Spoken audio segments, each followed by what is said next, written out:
Okay, let's see.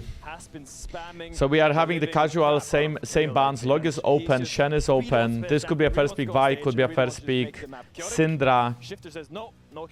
Some people do what? Okay, you see, that's the thing about lower tier LEC teams. It's so hard to read their priorities because they just draft completely different than any other team. I think the Victor is understandable somewhat because it's a flex pick. Paduck can play it, Nuke can play it, and it is a good laner. So, for example, if Navi picks Syndra, Victor can play fine to Syndra, and he is going to stealth Prion lane. Scaling, I think, is a bit on the Syndra side. Always depends if Victor gets reset. Syndra is the same thing, right? You have double flex, you can send her bot or mid. Why is Victor picked so often? Mostly because he's a really strong laner. There's nothing that beats Victor hard in lane. He can always do just fine, and he scales good too. So he's just a safe pick. People use movement speed runes nowadays on him, so he's, you know, he just runs around, hits you with E, out of range. Leona means high chance we get Syndra bot lane, just because Leona is a great roaming support and is a good combo Syndra Leona. You don't really want to overstack on CC though, because you don't want enemy mercs to be high value. And then Nocturne Shen comes, so we have a huge dive come from Shifters. Victor is versatile, he can also play dive, he can also play back. In this game though, he's playing dive. Nocturne, strong in skirmishes early, but hard to get into the fight with him. Very good at level 6, and then Shen is very similar as well, right? Like Shen actually pressures early game, and he is trying this ult. You can play silent, you can play team fights. This might be Zahen jungle. Why? Because Rhilech plays it. He still plays, he's one of the few players left that plays Zahen jungle, he plays Aatrox jungle. So this is high chance that this is a jungler. I mean, both teams didn't impress me so far. It didn't seem like they're much different than they used to be. I'm gonna go with Shifters because I think their early game plans are normally Drake stacking, and I think Navi weakness is currently team fighting. And then the other game is KC 2-0 Team Heretics. Okay, so Log Akali banned out. That means Syndra might actually be going mid lane now with the Log ban. Akali is really good against Syndra. Akali was also decent in the game because they're playing a dive comp, so it might just be a good ban overall. Shifters are thinking they want to ban Vayne because they need to blind pick top lane, so they want to get rid of that one. Milio Lucian!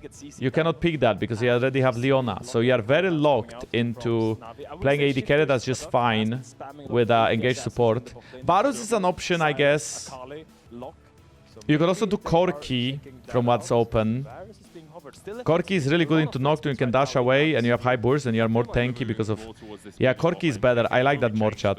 I like it more simply because you build Trinity Force, you have more health and you can peel yourself. So predicted there. And now Shifters will either blind pick Nar or Ambessa for top lane. I think they need a dive champ top. And then I feel like they should just send Victor mid and they should draft another AD carry. You can really pick whichever one you want. I think Nar is probably the strongest blind. The strong part about Navi draft is that they have so many flex picks. This Corki is probably bot, but it could still be mid, I guess, and Syndra could go bot, right? Surely. And Zahen could be jungle, but could be top. Zahen actually plays into Ambessa. It's a fine matchup. As well, and the player always says he wants at least one big AOE-CC. That makes sense. That makes sense. Oh, I love Olaf nowadays. This champ is so strong, and it's great against come from Navi. I feel like if you can draft Chandel now, I'd go with that. Even though Chandel is not great against Ziggs and Victor, I think into 3 melees and into a dive comp, Chandel would be amazing here for this comp. Otherwise, I feel like there's nobody who really deals with this Olaf with the damage you have. And Olaf is gonna be top lane, right? So either you pick a good matchup top. Okay, they choose to pick a good top matchup, and as predicted, this is Zahen jungle, and this is gonna be Jack's top. I think Jax is decent on side lane against Nocturne Shen because of his counter-strike, but if Olaf gets fed at Hexblade, Olaf can still win all-in against Jax. This is a little bit of a skill matchup because it depends how Jax uses his counter-strike to peel himself from Olaf. Overall, Shifter's comp, very much about diving in and very much about playing side lanes through Nocturne channeled. I expect that too. They have a lot of wave clear with Victor Ziggs, hard to lose towers. Navi comp, purely teamfight focused. There is no side laning threat. Yes, Jax is a side laner, but he is playing with Leona as a hand. They are not good at helping side. They are very slow against Nocturne and Shen. So, Natus, Vincere just wants to teamfight. Fun fact, actually, fun fact, hear me out. Do you know what Navi means? It means Natus Vincere. Do you know what Natus Vincere means? Born to win. Oh, nobody knew that. He's being very cringe right now. I hate when you support. It is giga cringe, but he's gonna force Maynter away for a moment. He has the counter strike. He's not really under threat yet. He can just react to the counter. The annoying part, okay? Every single time this happens to a support, every single time you have Jax being 1v2 like this, it's just Ziggs is not really losing much. So Maynter has to stay patient. He's playing Ignite Jax. He wants to play aggro. He wants to get priority over the lane. He wants to push. And now he wants to FF because he paused the game. To make sure it's in fuse range. Yeah, in fuse range and just max range. Now Leona was trying to abuse the fact that she had a level advantage over Shen, so that's why she hid in. But the satchel charge into tower shot was actually brilliant. Satchel charge, tower shot, and you get Taunted under tower. And then you look at top lane and you realize that Olaf got prio early because of the roam from Shen. And Maynter has to CS under tower. He's really down in CS. Rooster's got the... I think Rooster lost one creep. He's 18, he should be 19. But now we get a Ruby Crystal on Olaf. Jax cannot all-in you anymore because you have that HP advantage. So Stend is literally 1v9 in the early game for Shifters. Catch this entire wave as Stend is also here. Some good trades from Sheo. Yes, very good trades. Very good lane control. Oh. Maybe is a good mid laner. And this is why you see Victor Prio. He is a huge lane bully. Very obnoxious to play against him. Plays in the mid lane well. Samdi takes a chunk from the satchel. The reason why people pick Corki and Ezreal against mages is because they have a dash and they can all-in. They can stat check Mage. Mage has a lot of poke early, but not a lot of all-in damage. Corki and Ezreal can. That's why you see these type of champs against mages. Okay, 3 people came top. Why? They want to make sure that Maynter can bounce the wave. Now Rooster is freezing the wave. So Maynter still wants to make sure it crashes and bounces. And Parus has to stay for one more wave. But it's a little bit awkward because if Parus leaves, Maynter can die as Stend is here. So it's a little bit of a mind game. If Stend is gonna show, then Leona has to stay. If Stend is not gonna show, Leona has to choose to stay or to base. But then if Leona bases, like she did, Maynter can die. Sometimes it's a blanket that can kill people. And that's big trouble here. Well, that was a nice prediction of the flash, but he's still dead. So you see the little mind games in League of Legends? Parus got out mind game by Stend because Stend didn't show, and then Parus based, and then they basically pulled the trigger. If Leona is there and the counter gank happens, there is a chance Olaf dies, or at least you don't die on Jax. So that's very well played by Shifters. I think Stend is 1v9 in the game. Absolutely 1v9ing. And I think right now Maynter in a very hard position. Shouldn't be a kill on Nuke. Just a little trade. But Shifters setting Rooster up in this early game. A lot of attention from Stend. Look at the wave he's dropping again. He has a long sword and a ruby crystal. Doran's helmet addition to League of Legends was brilliant for champions that play against Jax, as he does both magic and arm and physical damage. And then all of his boots plus Phage. I mean, this top matchup is over. And this is exactly the win condition that Shifters is playing towards. So Shifters actually understand their draft. They have that mid laner who just needs enough attention to have a ward. Let's say you have this warded and this, you cannot really get ganked. You can just play to bot side, right? So mid is doing 50-50, that's enough. Nuke has prio. Ziggs is just Ziggs, he's fine playing weak side even though he's behind in CS. And then Shen camping top lane is literally playing to win con Paduck. Very explosive Yordles in the bot lane, trying out their gadgets on each other. Jankos, how do you feel the mage jungle meta was happening with Zyra and Brand? I didn't mind it because it was just different jungle champs. It was fun to play them. Personally, I was versatile, so I enjoyed it. It was just the AD mid meta, right? But the mage jungle meta happened also because AD mids were really OP. Like you could play Zeri, Tristana, Lucian mid, Yone.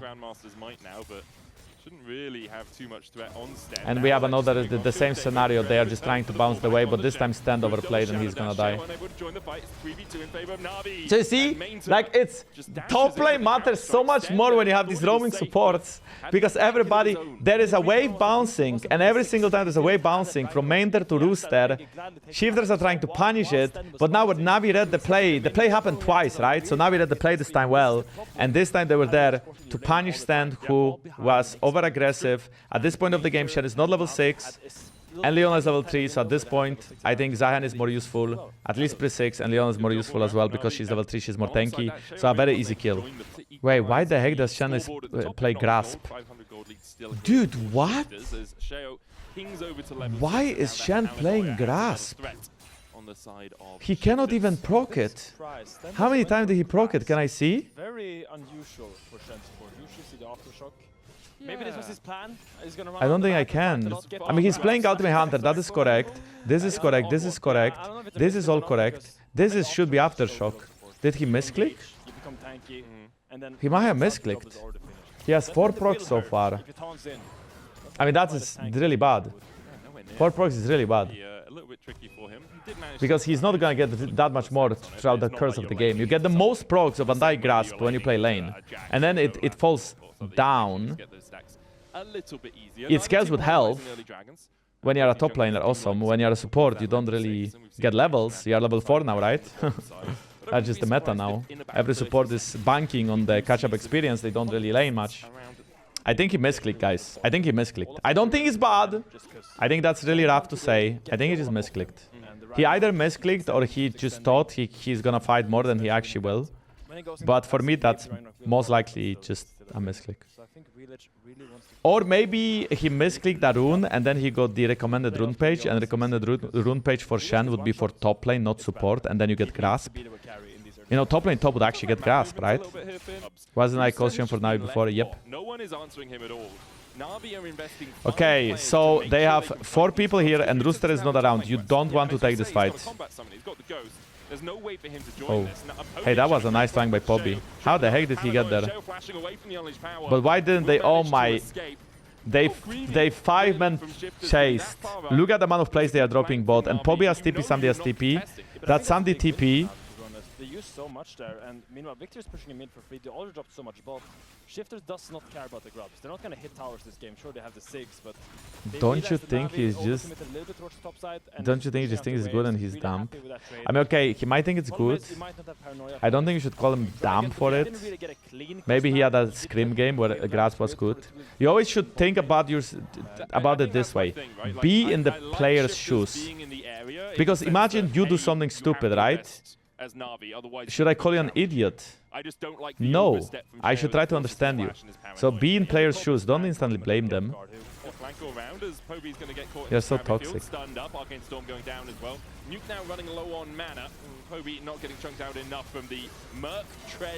4v2. He can flash away. Now a lot easier for NAVI to do. Yeah, I mean, Poby has TP. As long as shifters don't drop kills and they keep scaling on Olaf, 600 gold ahead now. All good. This is actually contestable because Rhilech is half HP. Shen is too far though, he has no ult, right? Paduck is out. As Parus hits the Zenith Blade, Sheo still trying to step forward. It feels... Shifter's just sitting in the chair, looking at NAVI taking objectives right now.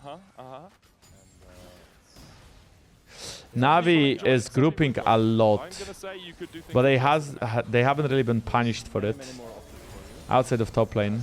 The Jax does need time to scale up. 700 gold behind right now in the top lane. Yeah, and a lot of that is because Rooster was farming bot when the growth were happening. And I think Rooster is about to hit Skybreaker. Doesn't have the Triforce yet, but does have the thing about this matchup is that if Maynter messes up on E, Rooster can actually dive him. But as long as Maynter is holding on to E, Jax can never really dive him. Gippergy2 yaps, hey Jankos, it's me, the enemy jungler from last game. I just wanted to apologize for stream sniping. You have to understand, it was the last game of my gold promos and I have been heart stuck silver for 10 years, so when I saw that you were streaming I had to seize the advantage. In the end you won and sent me back to silver for a NAVI. Okay, shifters are grouping at a good timing here. They bring 4 people and at this point all is unkillable. Yeah, I'm sorry. My con is all about bullying silver, so I hope I showed you who is the better jungler. Get back to silver. I never play in challenger, not at all. I'm the goalkeeper. You have to go through me when I get to gold. Rhilech is fine. G2, that's the name. How they're this much stronger at this point, I guess this is because Rooster's in the fight. Because Rooster is all of the gold lead. Parus kind of just overstepping, trying to get some vision. It's like as soon as Olaf steps in, Leona was probably dead, right? But it's still somewhat salvageable, but as soon as Olaf steps in, you just can't play the game.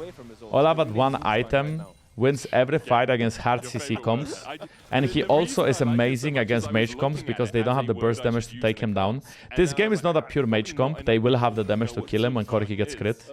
But if Olaf gets really ahead, goes Hexblade, and then Death Stance, and he's 3 items at, let's say, 25 minutes, I think he's gonna carry him. This matchup is looking tough now. Level 10 to level 9. Maynter I'm surprised he's so respectful though, look at him, he's basing instead of getting played. Wow! Rooster! Really? No plates. And we have a minute before the next Drake as well. Shifters will Why is nobody buying hidden action? You know, when you buy hidden action and then you look at the numbers you reduce, it's not that much. Unless you play against Aatrox, Soraka. For example, Olaf has lifesteal, but it's not like you really lifesteal all that much on Olaf.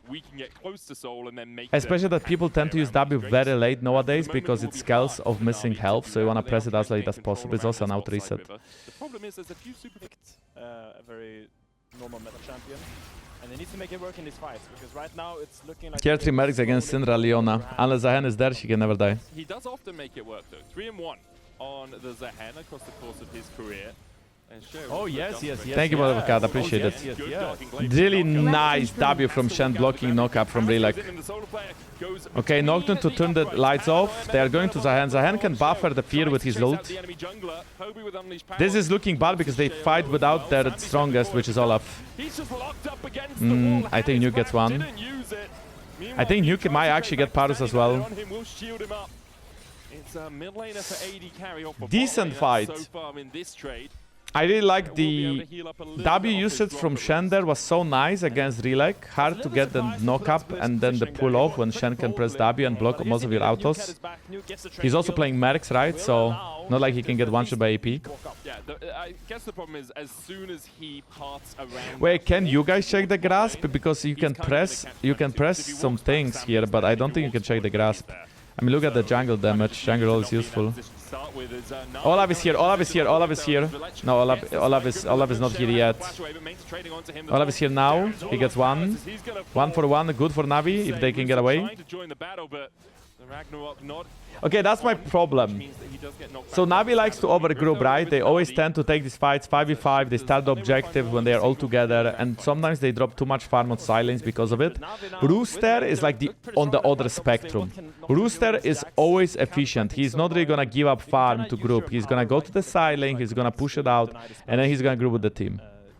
Thanks to that, he's ahead in CS, but also he's late to the fight. Here you guys cannot check the grass pro, guys. You know what the grass proc are? I think here maybe. But there is an overlay. Normally above the champion there's little icons. But I think they maybe moved them in the past. Well, currently, let's say there's a Q stack, you can see it here. Or Swain, or Nasus, or Syndra, you can see it right here. But Grasp, I feel like they should put a little number on top of Grasp. That would be pretty nice. Rhilech? He just jumped in there, by the way. Oh. Huh. Okay, so why this happened, chat? Why did he do that? Put yourself in the player's shoes. Think about it this way. He eat over the wall because he thought that shifters are on Dragon because Olaf is bot side and Olaf is currently really strong. Somebody? What? He flashed into it! So he eat over the wall thinking that Nocturne is on Dragon, but they didn't have Dragon vision. So they didn't know if he's on Dragon. So they assumed that they are playing strong side top and the enemy team is playing strong side bot lane. That's why he just eat in there. And then... Okay, alternatively, he's a JANKOS stream watcher. And he just plays like that because he learned from a B. Yeah, Rooster really is Rooster because I think Chad, I don't think I eat gorillas. I meant like what you watch more. So. Anyway, going by, there's a TP proactive play and Rooster can... Wait, what? Stend is very deep and he's dead. I didn't really see how that I mean, Rooster just mashed the TP, right? That's all he did. And as you can see, he's very strong, but not strong enough to really win the fight for his team. Wow! What a drifting! Holy Rhilech! Rhilech, you should be a professional driver like Max Verstappen and not actual pro player. Like, come on. Bro, you're wasting your skills. You could be in Formula 1 right now. Holy. That being said, I didn't really see what Stend did. We'll get a replay, I'm sure. Let's have a look. Let's see how Stend ended up under the enemy tower. I think Poby clears the way with Scattered the Weak and Stend... Oh, he just goes for it. He tries to taunt in, he gets baited by the flash. Good flash out. He did not pay attention to the TP and he thought they are diving because of the proactive TP from Olaf and Nocturne being around, right? If he lands the taunt, maybe he thought they can kill and Syndra flashed, so... It's a bit awkward. The team is not really there to play with you. JANKOS, when you were still in LAC, would you ever watch coach streamers like Cadral criticize your game to improve or just replay on board with coaching staff? You would always replay on board with a coaching staff. You would never really watch streamers. But it makes sense because your coaching staff is supposed to be better than the streamers are. And if they are not, then we have a problem. That was a very nice play from Shifters. They realized that NAVI is overgrouping top side and that SamD is alone in the mid lane and they instantly pull the trigger. That's the thing about NAVI, they overgroup. They like to always force things together. I think if SamD was playing Ziggs and he was bombing from far away, that would be fine, but he cannot stay under mid tower alone with nobody else in proximity when there is Shen and Occult. Shen Nog is too strong at punishing that. Because the thing about people like me, coast streamers, right? We can analyze the game, but we are not part of the team. So we don't understand, or we cannot really understand what the team priors are, how are the scrims going, what do you think works, what do you think doesn't work. Because there's not always a simple meta that you follow when you play League. Sometimes you want to, you have to adapt the champions to your players' preferences. So we can be like, oh, you should draft that. But they can't, because their players can't play that. Or maybe they prefer to play something else, maybe they're better at something else. And they know it better than we do.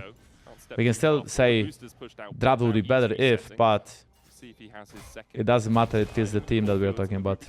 Is it bad for Shifters? All of his 5 rounds ahead only. Yeah, I mean, I do think they messed up, right? I do think they messed up the fight without Olaf. But Rooster is still strong enough to carry this dragon fight, so I think Shifter should take the fight. Nuke is fully evolved Victor. He has resets on ult.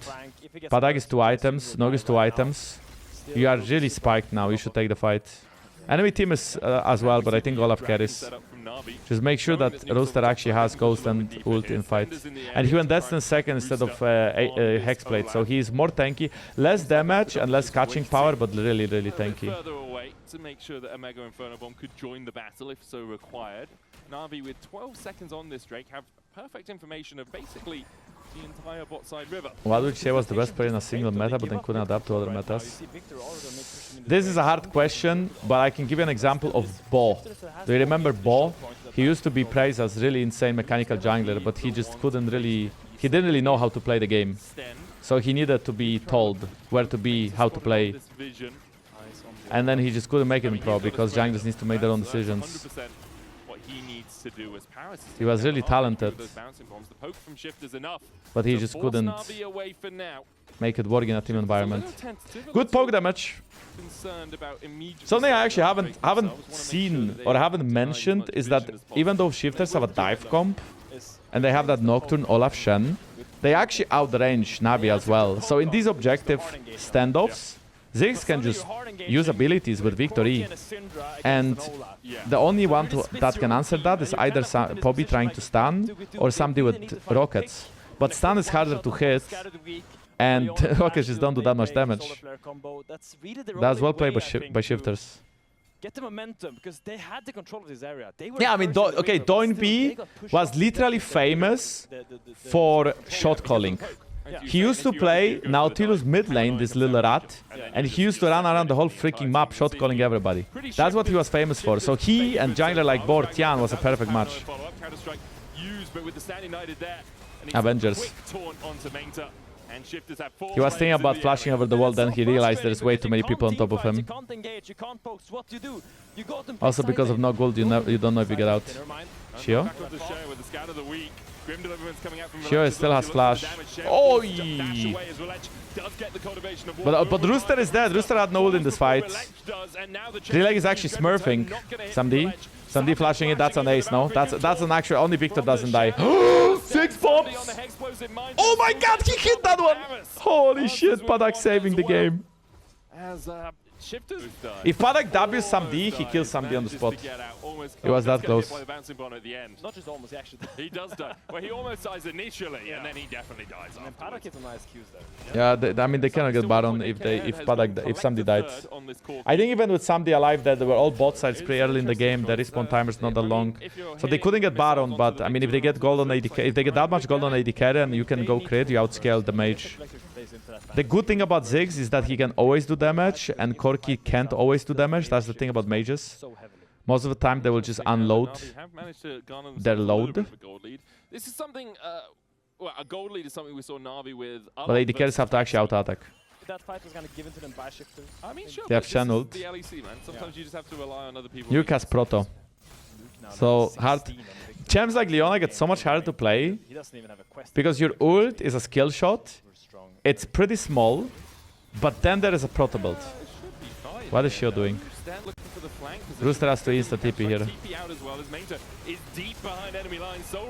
Holy shit, he actually took him down.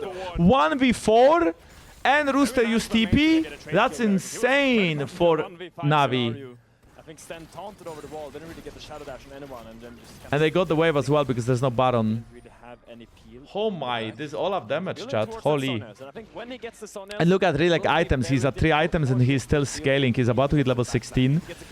Level 16 on Zahan gives you penetration. You get 10, 20, 30%, 6, 11, 18, 16. He's got a little status, if not the extra damage that you get from having the... Free arm pen, like Ambessa. Doesn't give you healing, like it does to Ambessa still though. I don't think Olaf is ahead enough to 1v9 fight, so now Shifters is on a timer. Corki is getting crit, Syndra is at 100 stacks, Jax and Zahen are scaling. Navi seems like in a very good spot. 3 dragons in the game, shared across 2 teams. Okay, big dead cap, big void staff. Still a strong Olaf. Nog doesn't really have GA, but he's on 9. This is Shifters' fight to win. If they lose this one, unless Navi throw, the game is lost. Poby is so close to 16, won't have it in the fight. Rooster has 2 summoners, okay? Watch him. Flash Ghost. Nice. Oh wow. Stend has no ult, so he cannot base.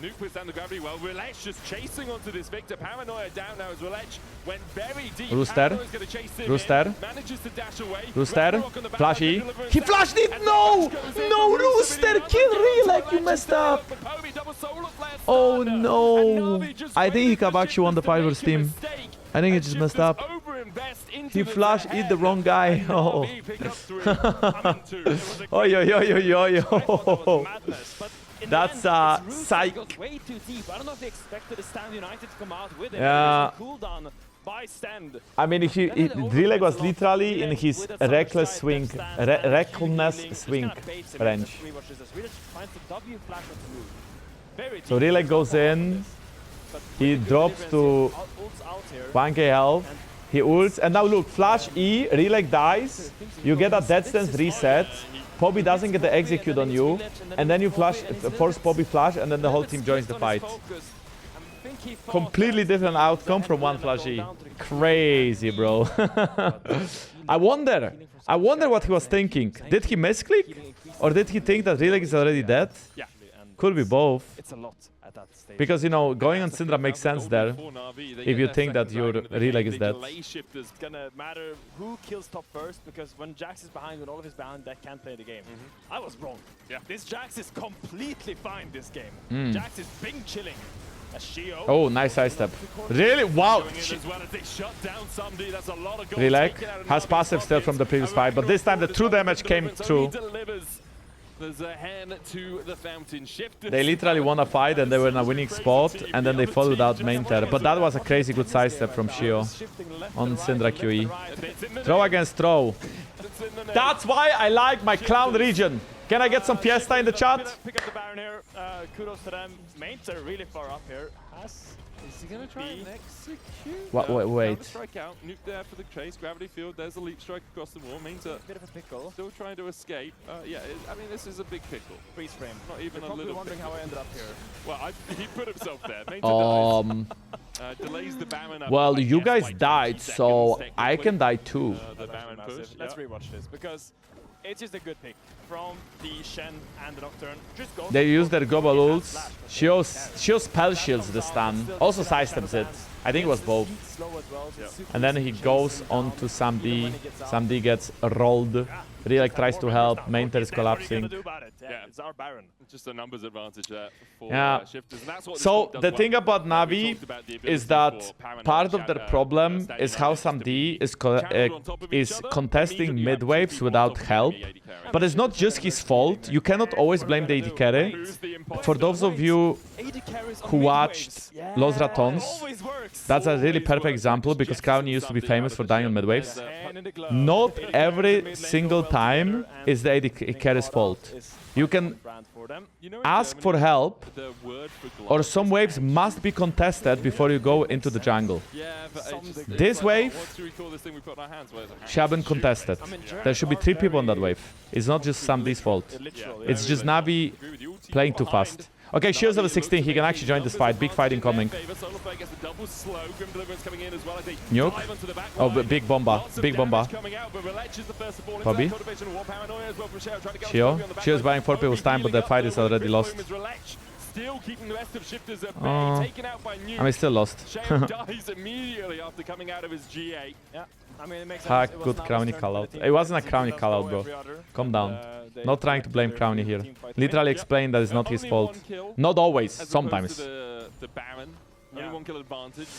Well, this is the same thing, guys, as before. So 4 people are together, but they get a massive flank on Zahen.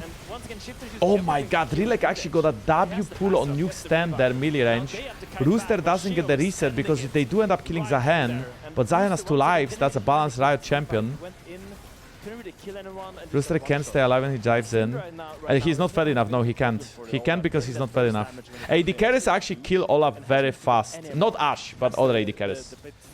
That's why Olaf is great against mages. In this game, he was still great.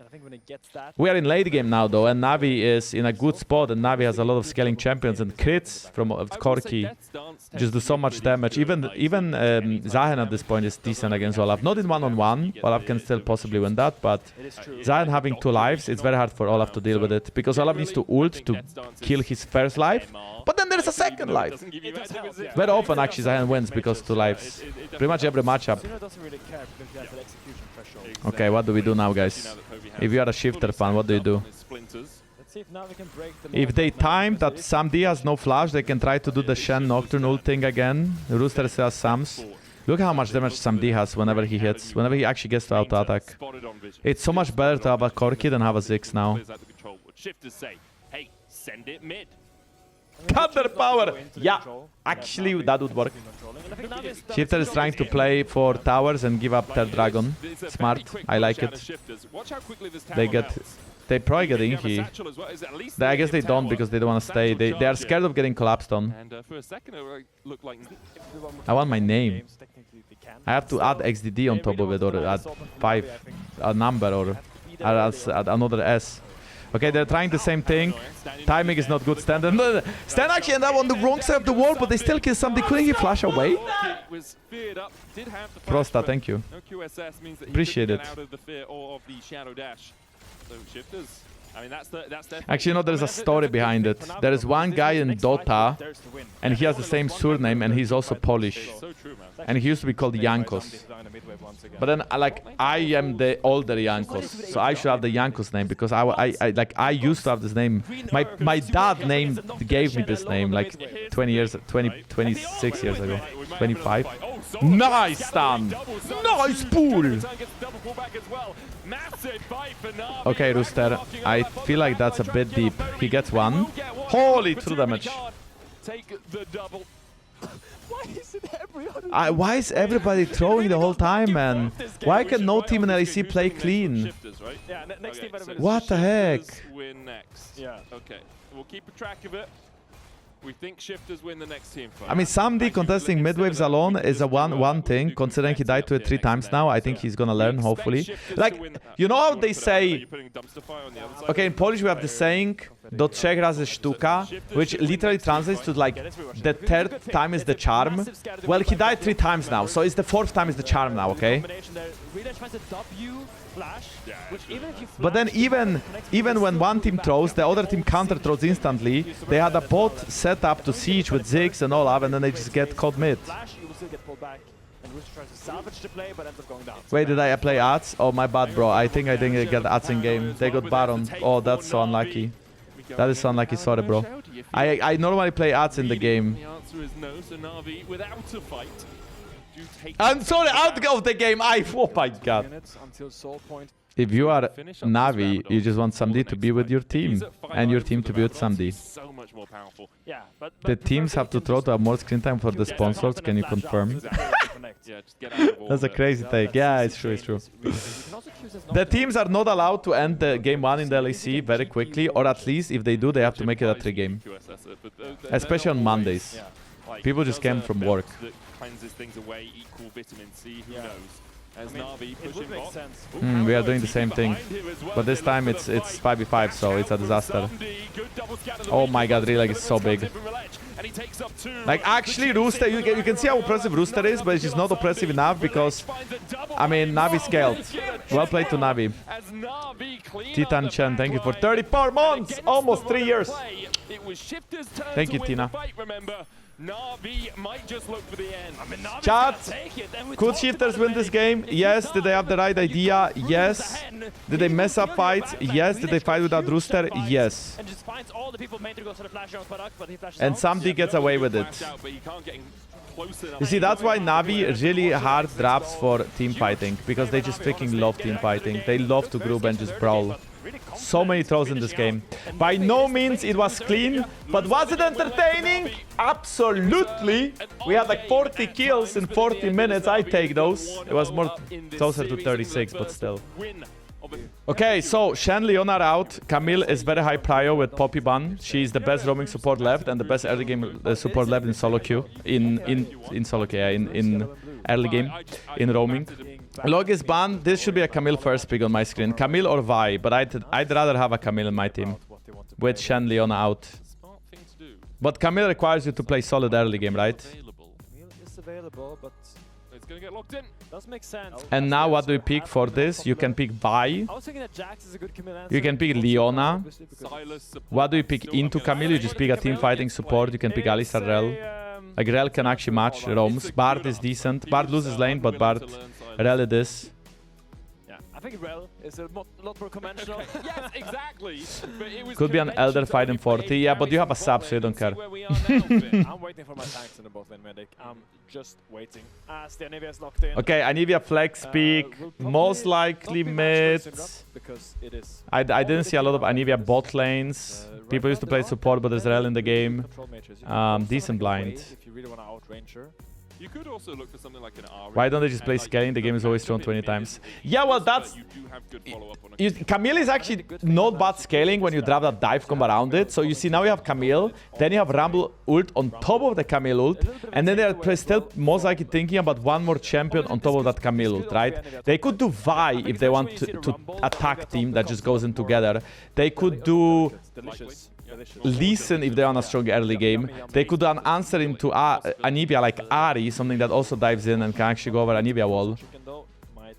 they just do Vi, right? So they have a tag team now. So they hold hands, they go together, they go really hard, they go really deep, they go to dive in on that Anivia and make sure that she gets melted. And the good thing about Camille is that Camille can cover Vi weak early game. Vi normally doesn't really want to take fights early, but Camille wants to. So you can say it's not the best synergy, but it actually is. They both go in, and then Camille can cover Vi. And then after that, Vi can just scale. Ezreal is brilliant though. Ezreal can buffer Camille ult. If he's good, he also wins lane. He's fine 1v2 in case Rhilech has to match Camille. Ezreal is Corki from last game. Very similar. Ezreal has a bit worse scaling because no crit, but a bit better early spikes and stronger laning phase. I like Xin Zhao ban. When you play dive comp, Xin Zhao can buy so much space. You can also ban Skarner, or you could ban Trundle, or Lee Sin, or Nafiri. There's so many bans, I guess. It's kind of awkward to ban jungle because there's so many champs you can play into Vi. Lee Sin's probably the worst, so maybe Nafiri or Skarner or casters are ahead. They on their screens they are faster. Yeah, I'm gonna play ads after drop this over, okay? So we don't get ads in the middle of the game. I think that was a good call out. And then from then onwards, I'm gonna play ads in the break. So they choose Lee Sin. I said Lee Sin is not as good because Lee Sin, even though it gives you really good early game, you can get very easily locked down by Vi in team fights. And Lee Sin power is his mobility in fights. And yep, changed Nafiri, now it makes more sense. Yeah, now Rel engages, Nafiri dives in on that. Why not pick Poppy? There is one big reason. I don't know if you can spot it. If you do, let me know. I'm trying to highlight it very subtly. Your extension covers it. Oh, you can press on the extension. Just press on the news and they disappear. I have it too. Okay, guys. Navi comp is now Parus. Probably AD carries as a poke Parus. Poke Parus actually not bad against Ezreal in team fights and not bad against Anivia because he outranged them. And then Anivia that goes, any that goes in. Navi comp is all over the place though because Parus wants to play slow and poke. And then the other 4 champions just want to go in. Also super fragile comp. They are also squishy. Really easy to kill. Cassandra can do wonders for the front line. Shifters, I think this game have better team fighting. Definitely. Their front to back is insane. The only way Navi can win is if they get a flank from Vi ult, Camille ult, or any ult. They need to go on the back line and they need to blow up either Nafiri or Anivia or Ezreal. But one of the 3 carries has to die. If that happens, Navi is gonna win. If that doesn't happen, I think Shifters should be winning front to back. Also, I think Navi has better peak making. They have Camille Vi ult. Camille Vi ult is really obnoxious to play against. Navi should also be winning early roams, but not necessarily early lane. Like Ezreal is really strong in lane, Parus is not as strong. At least play level 3. Okay, Chad, I have to play Spaz Ajo, okay? I have to. Spaz Ajo, I'm sorry. I'm so sorry. I'll be right back. Gamba. We already did Gamba, no? It's on. Okay, so this game Camille can invade. I guess I said it late. Did she? She didn't invade. She is instead ganking mid lane. So she's active. That was a nice... I don't think she had to flash there, by the way, because they can't get the kill anyway. She was in range. Nuke was hugging bot side. That's still Camille's flat. Might end up. What did I bring? Just some food for after game. It's my time to eat. I made 2 cottage cheese with whey, some cacao, and some milk. It's like a mousse. And then I put some raspberries in it and a little bit of oatmeal. I did 3 camps into base. Not a very common clear on the champ. Unless she thinks she's getting cheesed. Ooh, Sheo. Oh, I see. So the reason why Vi did it is because she thought maybe she was getting invaded. Poby. That's a flash. Blame the players. Okay, when I was a player, When I was a player, when I used to be a player, Yep. Now it's harder. I used to not care and I used to just pause the game when I had to. But I paused the game so few times in my career. I played 10 years. Maybe I paused like once a year. I remember this one time we were actually playing against the Shy IG at Worlds in 2018. And bro, we had some issues. We couldn't hear our coach in the draft and they just like didn't pause the fucking game. They didn't drop the draft. That was a bad flash Q. Rhilech fucked up.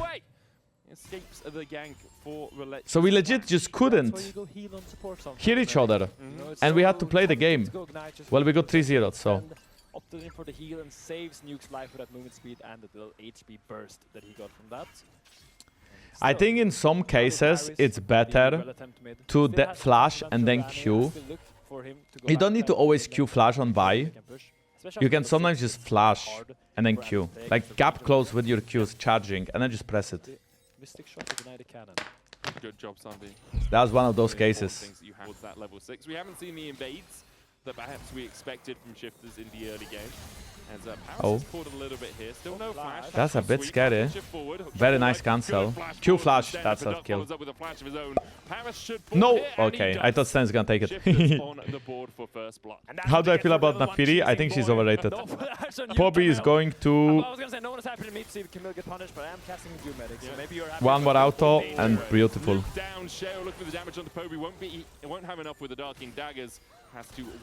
You see, this is a very surprising play.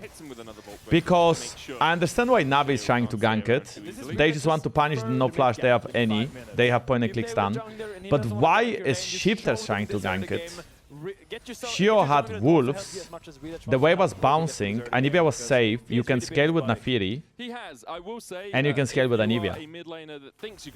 So I don't really understand why Shifters did what they did. But I do understand what NAVI was trying to do, right? Like they went mid like 4 times now, they are just really all over Nuke. You need at least a few roads that lead to you. Some of them at least, But you know, conversations when you can't hear each other are always awkward. Because I remember we were saying like, we can't hear our coach, and then the referee was like, please continue the draft, and we were like, but we can't, but we can't, we surely dropped the draft, but then we were like, no, like you have to play, and then we're trying to like communicate about not hearing and about like drafting as well, right? Because we were still trying to make a good draft because we didn't know the draft is gonna drop. I think in hindsight we should have just fucking left the game. Perhaps I would take a bird. It's like a little red panda. Oh, I mean, whoever gets this gets 6. I have it for moral support as we see a fight over the that's a disaster for Shifters. He secures it, gets level 6. Now on the chase with the cease and desist onto Stend. Sheo fucked up a smite. That was an equal smite damage, 1k to 1k. And Shifters mess up the smite. Shifters seem just a bit worse. You know, mechanically just a bit worse. Maybe on multiple later on if they don't have to use it all on a singular target. We see this fight over the scuttle. He was trying to E-smite, but his E got cancelled by Camille E. So he was a little bit unlucky. And then as soon as Vi gets 6 and Poby is collapsing before Nuke, it's an obvious all-in. They could still get away if NAVI gets level 6, because then Rhilech can press R. And again, for Navi, a lot of it is how far ahead can we get Rhilech? We saw it a little bit in game 1. When is your game? What do you mean my game? Like G2 game? G2 game is tomorrow. Not tomorrow, what am I saying? Like next week, I mean, like next game. Chat, I just got the news that your interview request for costumer, which basically I got an interview with Rhilech. So I'm gonna get... I think I'm gonna interview Rhilech after the game. And then being able to fight around them. Shifters have a Cassante in bot who doesn't have TP. So you seem excited? I'm actually looking forward. But I'm in my analytical mode right now, so I can't show it. I mean, I can, but yeah, it's gonna be hype. I wanna talk to him about what Navi has to change to beat top 4 team, right? Because they have the potential. And I mean, can they make it? No, he's going to reset first and then probably get a Haunting, guys. Ask him about what he thinks about the fact that you predicted them losing to Shifters. Shifters would like Oh, to Oh shit, I have. Stend is here. No, he doesn't need to know that. Are they going to dive this? Cease and desist. TP behind as Cassandra tries to join. Rumble aren't able to get there. Paduck flashes away. Nice Q. But Rooster is here. Sam D has flash, he's dead. There is one more TP, by the way. Somebody's going to go down. Rhilech dashes out. Oh my, do you see what Nuke just did? He messed up a Q melee range. He actually messed up melee range Q. And if he hits that Q, Stend can flash in and stun, and Rhilech is dead. Nuke is not playing well. I think Nuke can play. I mean, okay, that's. He's not having a good anyway game. Also, I did speak to Rhilech before, when I was still in NAVI, as a co-streamer. And then I left. And I never spoke to him again. But then, like, there's no hard feelings or anything, just like, we didn't have the chance, you know. He knows they're there. Puts down Oh. Timbers, chunks them out before the That was a nice chunk before Dragon. That could be a second Dragon for NAVI. Rooster has no TP. Maynter has TP sooner in about 30 seconds. NAVI in versus was the team that was good at stacking dragons. In the past was BDS, which Sheo and Luke was on, but currently are being out BDS'd by NAVI with a 2 dragon lead in the early game at 12 minutes, setting themselves up for a very early soul point. I mean, it's still BDS, right? It's big dragon stacking. Yeah. That's exactly what NAVI are doing. Good job. All doesn't get the second dragon the game. Look, they've been 6 kills in 13 minutes. It's impossible to get a dive there. Even if the crossmire is here, Rumble can just... Wait, Rumble actually already used the wave. But Parus is covering very well. And the Rhilech is on the way as well, so if you dive now, it's a bit cooked. Unless you can insect them. NAVI should not be active there. Varus is literally hitting bot tower, it makes no sense. Oh my god.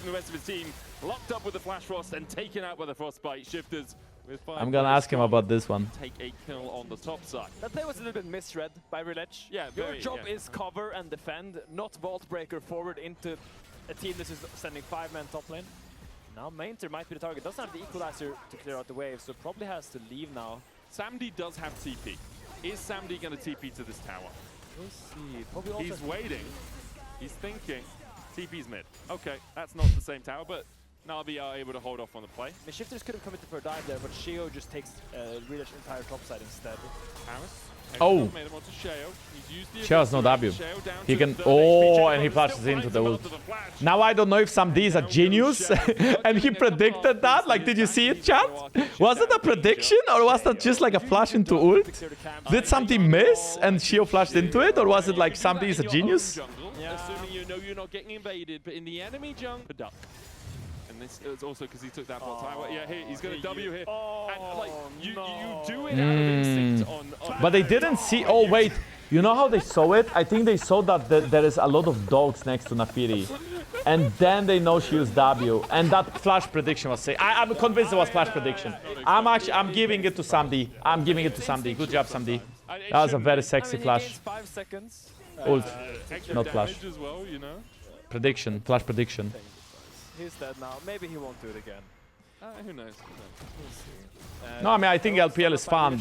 The point is that it's a bit rough to match it so much. Are you official costume for LCK and LEC? Yeah, I am. From Shifters, they don't want to give this over. I'm like Cadral lit. You're like a budget Cadral. Again, and it's into a relatively squishy comp, right? Obviously, Rel does get a little bit a little bit tanky. Rooster as well on the Cassandra will be tanky, but he went Caning Rookham first, so doesn't have a huge amount of armor as of yet. It's Parus. Wow. That's a lot of damage. Off by Paduck. Chain of Caution has to be invested. Not the best usage of ult. Okay, he will have it for Dragon. That's the important part, okay? When you use Varus ult like this, 1 minute before Mountain, it becomes a bit awkward, because now you have to really care about how you approach this Drake. You don't want to give up any Drakes this game. You have a great teamfight combo, you are spiked, you are ahead, you should take every fight you can. And he doesn't have damage to deal with Cassandra, so he's just gonna get a free plate here. Okay, chat, Cassandra is a bit of a problem. He's extremely tanky. Poke Varus into Cassandra. Don't get caught. Get the bot wave. You see Rumble's getting this bot wave. Rumble preferably wants to go the aggressive way through here now. And they want to group around this area. Then they want to get mid prio. And then they want to just like keep poking shifters with Varus. And it's all about how the fight starts.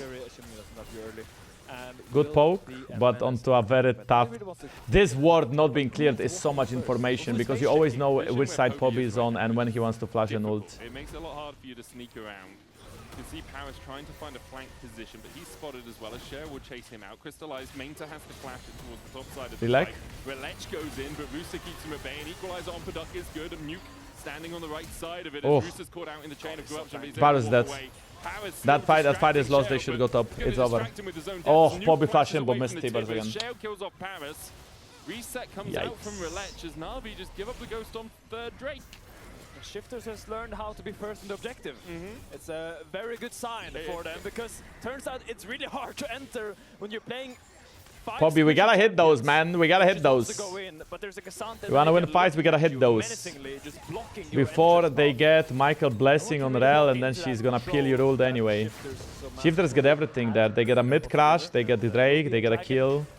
They get any flash, so she's now not a champ for 4 minutes. Denying soul point, I think, is really important. Poby did TP up towards the top side, so he is going to get a tower for himself. A small cross map, yeah. Even out the goal between him and Nuke, but still, the major gold leads a simple fight into this Shifters lineup. I mean, if my poke Varus is 800 damage ahead of Paduck only, and Paduck has so much more damage in sustained fights. And then also jungle, I mean, Vi has to go in, right? It's a bit hard when you... Yeah, exactly. And I think that's a big thing to talk about. That's the third pulse or the fourth pulse in one BO3. What is the problem? Like, what is happening? I know that these viral marketing campaigns for movies are getting out of hand. Spider-Man Brand New Day has just come out. Yeah. I can't believe they would hire a fly. Chat, is my fault. Should I restart the game? I'm glad that we played ads. In a movie, especially because there's so many birds on Shifters. Okay, chat, I think it could be that Sheo is sick. I think we should be more understanding. Possibly. Maybe it's okay, Sheo is sick, and Shifters paused the game. What if Sheo was coughing, and they couldn't focus? Because that does not really represent competitive integrity if you attack the enemy team with flies during tiny the game. Fly drones. Yeah. We're back into the game, thank goodness, because otherwise the fly drone conversation was going to keep going for a little while. Felt that one in my bones. I'm not sure if I have the interview with Rhilech if they lose. I hope they win. It has been the last two objectives where Shifters have just set up vision better. Otherwise, I will have to try to cheer him up, you know? Be like, Parus tried to find a flank, but he was on vision. I don't know, say something. He walked around the backside of that Drake. Now, you see again, Shifters laying down vision. Poby looking for the flank, but he's crystallized. Nuke has no flash. The dive in from Parus didn't have ult. Oh, Rhilech messed up. Hey, but they almost one-shot Sheo. Sheo's out though. I'm not sure if they have the damage. There's 1-for-1. Stend has no flash, 07. Okay, I don't know what happened. How did they throw the game? I'm so confused. It was like a pause into... Nuke is on the left side of the mid tier 1 tower that is still standing. Like, what happened? Okay, so Navi just groups mid. They forget to finish off the mid tower. Nuke, instead of walking through mid with his team, he walked through the left, but they were flanking from the left. I'm not really sure what the thought process was there for Nuke. Did he think that he can get away in time? Did he think he cannot get caught by any? Did he think Rumble is not grouping, so he's not gonna get equalized? It's just so easy for Navi, with their comp, with their damage, with their CC, to just run them down. Yeah, it can just start walking at you, basically, at that point. Good play from Navi to... The advice basically put a point in W instead of putting 5 points in E. It's either a miss... Look at the tower, it's holding on to it! Hey, Shifters, you can't go mid, we have a tower! Rooster just walks through him, dude. You can take that one down. Why, he either misclicked or sometimes you want to level up the one... You know how you really hard fist fight somebody? Like this, kind of like trading abilities and you're low HP both. And you're about to kill him, Then you level up the ability that you can use next. So for example, you are playing Parus, you are in a fight, you are about to, maybe your E is on cooldown, you are in a fight, you want to level up your W because it's going to do more damage than leveling up E and not having it. So you want to like... Oh, he's stuck. Oh, he's so stuck. Oh. Oh my, he's so stuck, bro. Couldn't move. Excuse me, you have to pay for walking, okay? You gotta pay a subscription. Your walking privilege has been revoked. Sit down. Shifters finally break through that mid lane. Tower of Sheo. Hey, look at the score. So he's using the dogs to tank it for him. And I don't think NAVI realized that's the point. She did not have the visa to pass the border. I like that one. He got walled. Hey, how is Nafiri doing so much damage alone to Baron? It's a bit... Wait, is it obvious though? It's not that obvious, no? 8k. Nice Q. Okay, okay, they are out. 40 seconds Drake. Do I remember the Sheo chips goated? I don't remember that. Sheo chips? What is that? They got the tower. They're happy. They did get the tower. The Baron would be a small bonus, but tower, that was a real... I have one serious question to Rhilech. You have said that pro players are too afraid to experiment even screams. Why is it on and conversion joining the Okay, Small Katusha, can you keep it? I'm gonna get the questions after the game, and I'm gonna write them down, and I'm gonna like write down the ones I wanna ask, and then like add some of mine. Currently 23 minutes into Stony guy, thanks so much. I do love kebab indeed. Appreciate 5 months. JANKOS loves kebab. Medic is first on the objective. You see Poby. Take notes, chat. I will take notes. I will take a note out of Isma. So this is an awkward position. It's very heavy NAVI favorite because shifters have no vision and they also play against poke Parus, so they're getting poked out. I'm not sure if Cassandra taking a Q to the face actually counts as a poke or more like helps him because of Jackshot stacking. The reason why they're walking in is because they see Rhilech doing Dragon on the ward and wow. I mean, he's out of the fight, alright? Poby just ulted, but I don't know who. No, wait, look, Nafiri is almost dead. NAVI can get the Dragon. So what went wrong here? Poby? Keep the plant, Poby! Get out! Run, bro, run! Get out! Holy shit, Maynter! Wait, somebody run the other way! Run, beep. Oh, they all got out, no way! Oh, Parus is dead. They almost all got out! He was out of there so early. Maynter? He was like, okay guys, I'm out of there now. Maynter, that was actually very low damage. I thought it was a kill. Somebody has to flash. Nice. I think Sheo might have just lost the game. He's dead. He's gonna burn. It's a cooked dog. Oh, that was a nice combo by Rhilech. They kill Paduck. The game is... Chat, why did Nafiri just run mid and ult in and die? And NAVI is woken up in the mid game, not only in game 1, but in this game 2 as well. Playing so much better on these objectives. Slowly skirmishing out. Parus is one that gets caught. Do you like your hot dog smoked? Because that just happened to Sheo. Sheo by Poby is the reason they got the dragon. So he's sick, man. Cut him some slack. Yeah, I guess so. Will go better than the one from I guess he just misplayed. As you say, like Poby's positioning here, this is what being first on the Drake gives you. Yeah. Parus is getting caught here because once again... How did he die? Who is face checking? Oh, what a snipe! Holy Paduck. Actual W ult. So I guess they assume that nobody's around. Or maybe he thinks Sheo has no... that Samdi has no flash. But Samdi flashes from the second Q of Nafiri. And that is most of her damage. If you ever play against Nafiri, flash from the second Q. This is where she does damage. If she is the first one, you need to not get hit by the second one. Ah, Samdi, so happy! Smile!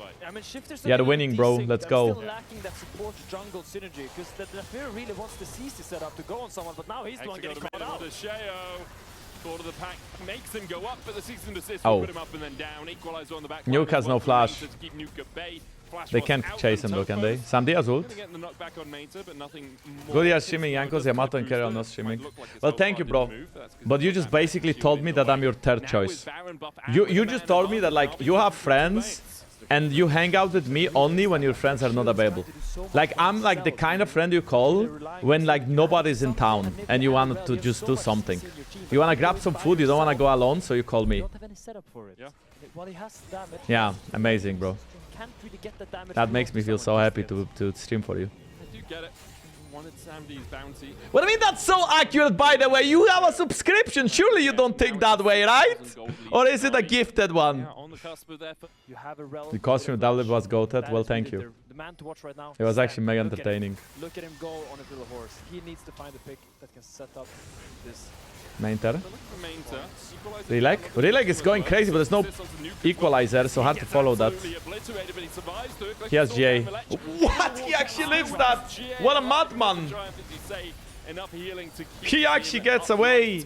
NAVI will take the tier 2. That was a good dive. You wanna dive Anivia, you don't wanna let her wave clear. There is a dragon 1 minute as well. Okay guys, I like it. Do you understand? I like that shit. Keep it coming. I thought Jankos had to be on the other monitor. Okay, but that's not even flame. Who actually watches streamers on the first screen? Dude, the streamer always goes on the other screen, and on the main screen you do something else. And then you have somebody yapping. That was a nice try by shifters. The reason why they engaged is because they were trying to make a pick before NAVI was fully sieging all together. But because NAVI loves to group, they don't send anyone mid or bot. They all just go top and see their angle and dive. He had the GA and he felt very confident to go in no matter what. He was really fine using that item. And now NAVI have first setup on this. Soul. You are my first screen right now. Oh my god, thank you so much. I'm your first. Are you actually like I'm so important for you that I'm on your first screen. And that makes me feel so special. You are on my only screen. Okay, well that doesn't sound as exciting. Would I still be there if it was 2 screens set up? Anyway, going back, NAVI, Samdi, and Maynter are landing so much poke. Parus is trying to buy time! Paduck just hit in, that's why he couldn't buffer the ult. But look, isn't it too deep? Poby hit the ult, but there was no stun. Look at Paduck, he's dead, but Sheo got a reset. I don't think it matters. Oof, he fucked up by E over the wall. Oi, oi, oi. Okay, catch Sheo some slack, he is sick. And there is the cleanup from NAVI. Rhilech. The only person I could be gay for is Faker. You are on my living room TV for my dogs right now. Please say hi to them. Hi dogs, I love dogs. I'd hug you dogs if I could. Are dogs worried about the Nafiri, perhaps? Say woof. If I say woof, they are gonna... You know what you do? You can make the sound that will make the dogs go awoo. You just like... Ow! I thought he was a bit deep, I'll be honest. After we saw Parus putting the Hexagon main down, I thought... I don't know about your dogs, chat, but my dogs used to like awoo when there is a ambulance. And usually as NAVI, you just wait for him to walk in. You had that was a good engage angle because no way on Ezreal, but nobody could follow it up, so it looked very dicey. Rhilech actually gets away with GA and then Maynter flashes in. So yeah, this is the reason why you never Ian on Ezreal when you play against Vi, because you want to save it for the ult buffer. They don't get disengaged if Ezreal has the... Only one LCT game today, 2. The next one is KC. KC always fun to watch. They're a good team. Next one is like Hydrogen Bomb against a coughing baby. Heretics against KC. If Heretics take a game, that's gonna be freaking crazy. But given how Yike played in the last series, maybe. Like Yike actually been so poor against NAVI. He was inting on every Raptor invade. He was also sick. Oh my god, I didn't know that. Well, that explains it. He had a pretty poor performance that time. Again they found Ezreal, and again he didn't buffer it because he was in the middle of ult animation. Surely this time is too deep. But it just doesn't matter because they are tanking gold ahead and there's no damage to kill this Vi with Mountain Dragon. You can commit to kill her, but she has GA every time, so then you will all die, you lose the game. Now Poby is looking. Oh, Stend support item just came off cooldown, otherwise that's a one-shot. The value from Celestial opposition there. So those shifters may have given up a play towards the Baron, which has been started by Rhilech. Now they'll walk, they chase Poby the long way round. Poby does still have TP. Rooster trying to be that front line. Stend at a 3rd HP. And Magnus Holy the poke. I mean, the fight's already over. Donated $2.30. So the dogs can hear this. Okay. Sheo is... Good boy. That's... Rhilech is... Stend is gonna die. Maynter actually gets away with the W. Somebody is trying to kill the Baron, but nobody's helping him. Look at the bot wave. Can anybody TP there? Poby has TP. Poby could TP to end. Poby could TP to end. Poby could TP to end. Poby could also not TP. Poby could TP to flank them. Okay, well. Where the dog names are Toby and Kali. Toby? Like Toby from Naruto? Holy shit, your dog can do that stuff? And Kali like Kali, so he can dive in and shuriken toss? Toby from The Office? Oh. I was a little bit skeptical. It looks like it's going to be a 50-50, but a great hook shot from Parus. on to the Neferi, completely denies that possibility. And after this, sure. I mean, They don't take the flip. They want to turn no matter what because Neferi can still get in the pit and somehow make this game a comeback for Shifters. That was a good decision. If Shifters get the Baron, only one guy dies, they hold on to the Nexus, there is still a chance of Elder flip. So well played from NAVI. They turned very well, they used their engage. It's a desperate position to be in, for sure. It's pretty impossible for them. I've got a question, is it true that when KC was struggling they talked to you but you decided not to sign? I don't know if I'm allowed to talk about that stuff. But I can tell you that Nuke is dead. Oh, that was a beautiful Q. I love Vi when she can flash in R and then you Q to prolong the CC because Vi is actually a knockback. So when you're in the knockback animation, you can use spells. Chad, the reason why I stopped playing is because I was burned out. And if I would play, I would just play bot. And what's the point if I play bot? And then I started playing in NLC again because I thought I want to be in a streamer team. But then there was Los Ratons, so everybody watched Los Ratons, even though I think their team in Nord was pretty fun. And the Rhilech was like, the Rhilech probably was actually like not bad if Los Ratons wouldn't happen at the same time. And then, yeah, basically that's it. And now I'm like, you know, now I don't even, now I'm chilling. Now I just want to be a close streamer. I still would like to participate in some events here and there, like I participated in the Polish event a couple of days ago, and I would like to participate in like a short-term events, but long-term events are a bit harder.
Oh, hey, Rhilech, yo, can you see me?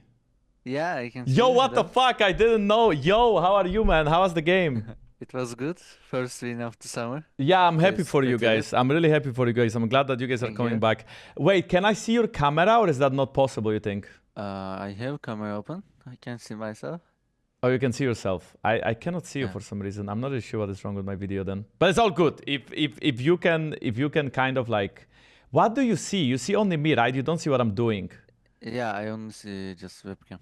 Okay, perfect. Then we are gonna do this with just your voice because I cannot see your face. I know that it's my first time doing the interview online, okay? So in case it's a little bit scuffed, you have to forgive me. I'm not gonna take too much of your time as well because you guys just won. I'm sure you wanna celebrate, okay?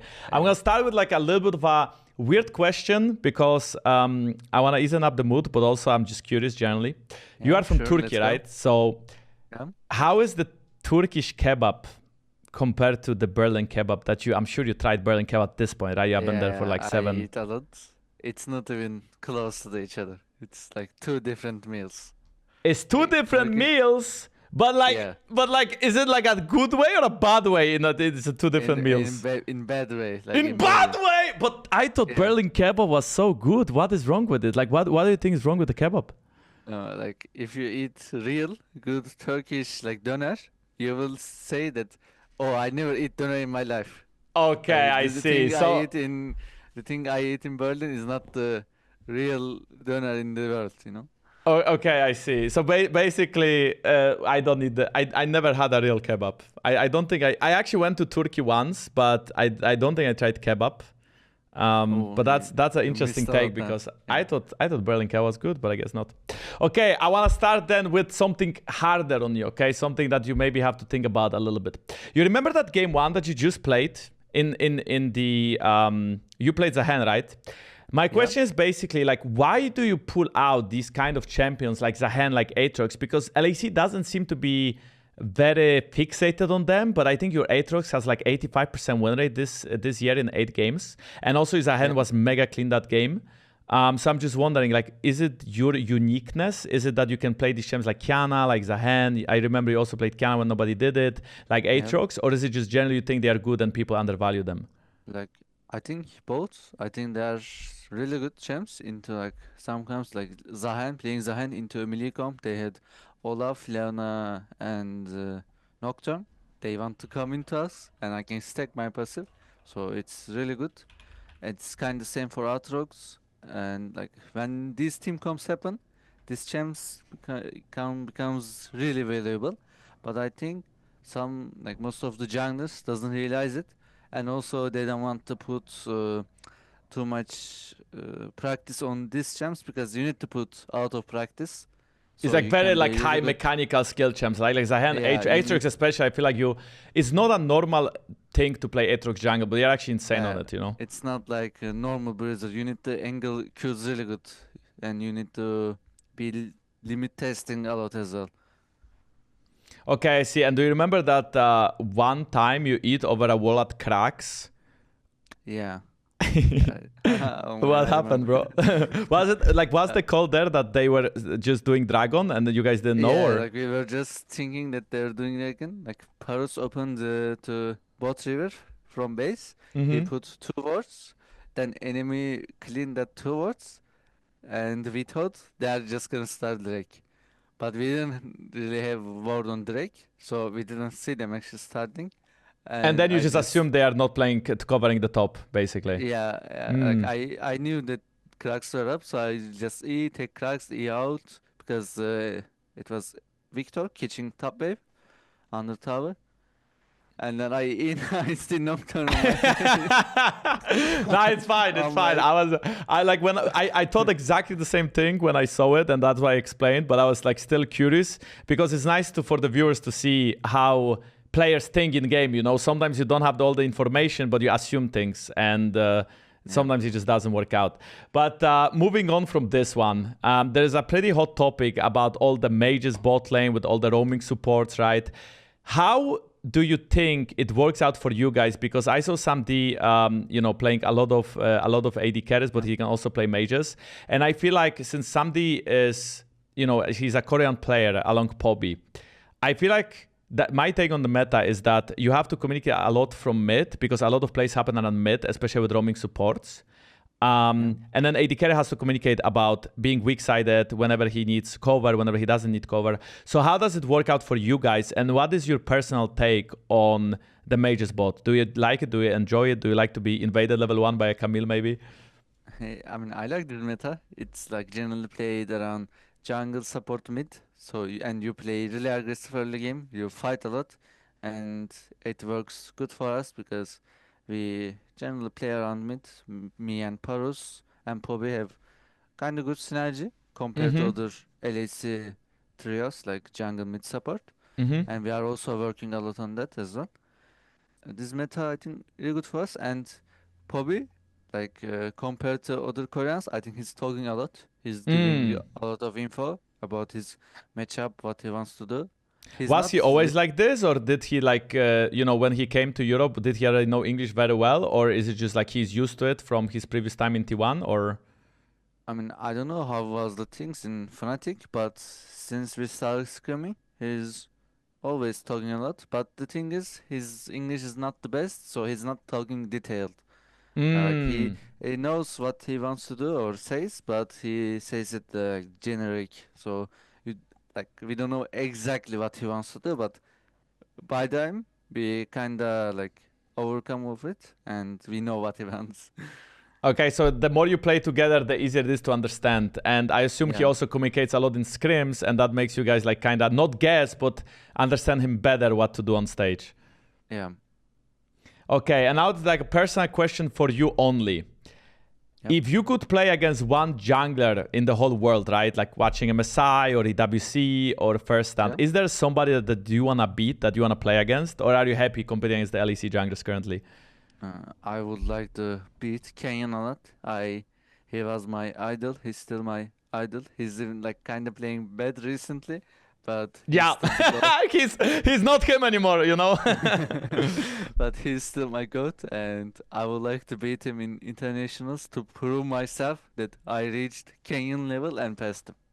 Okay, and that would be like a big statement for you to make. Then following up this one, because I mean Genji is not doing very well right now as well, but what does NAVI have to do in your opinion to make it to Worlds? As you guys have been always struggling a little bit in playoffs, right? You had good regular seasons and then you couldn't really make it. You lost to teams like KC, you lost to teams like MKOI, which are the top 3 teams of LAC.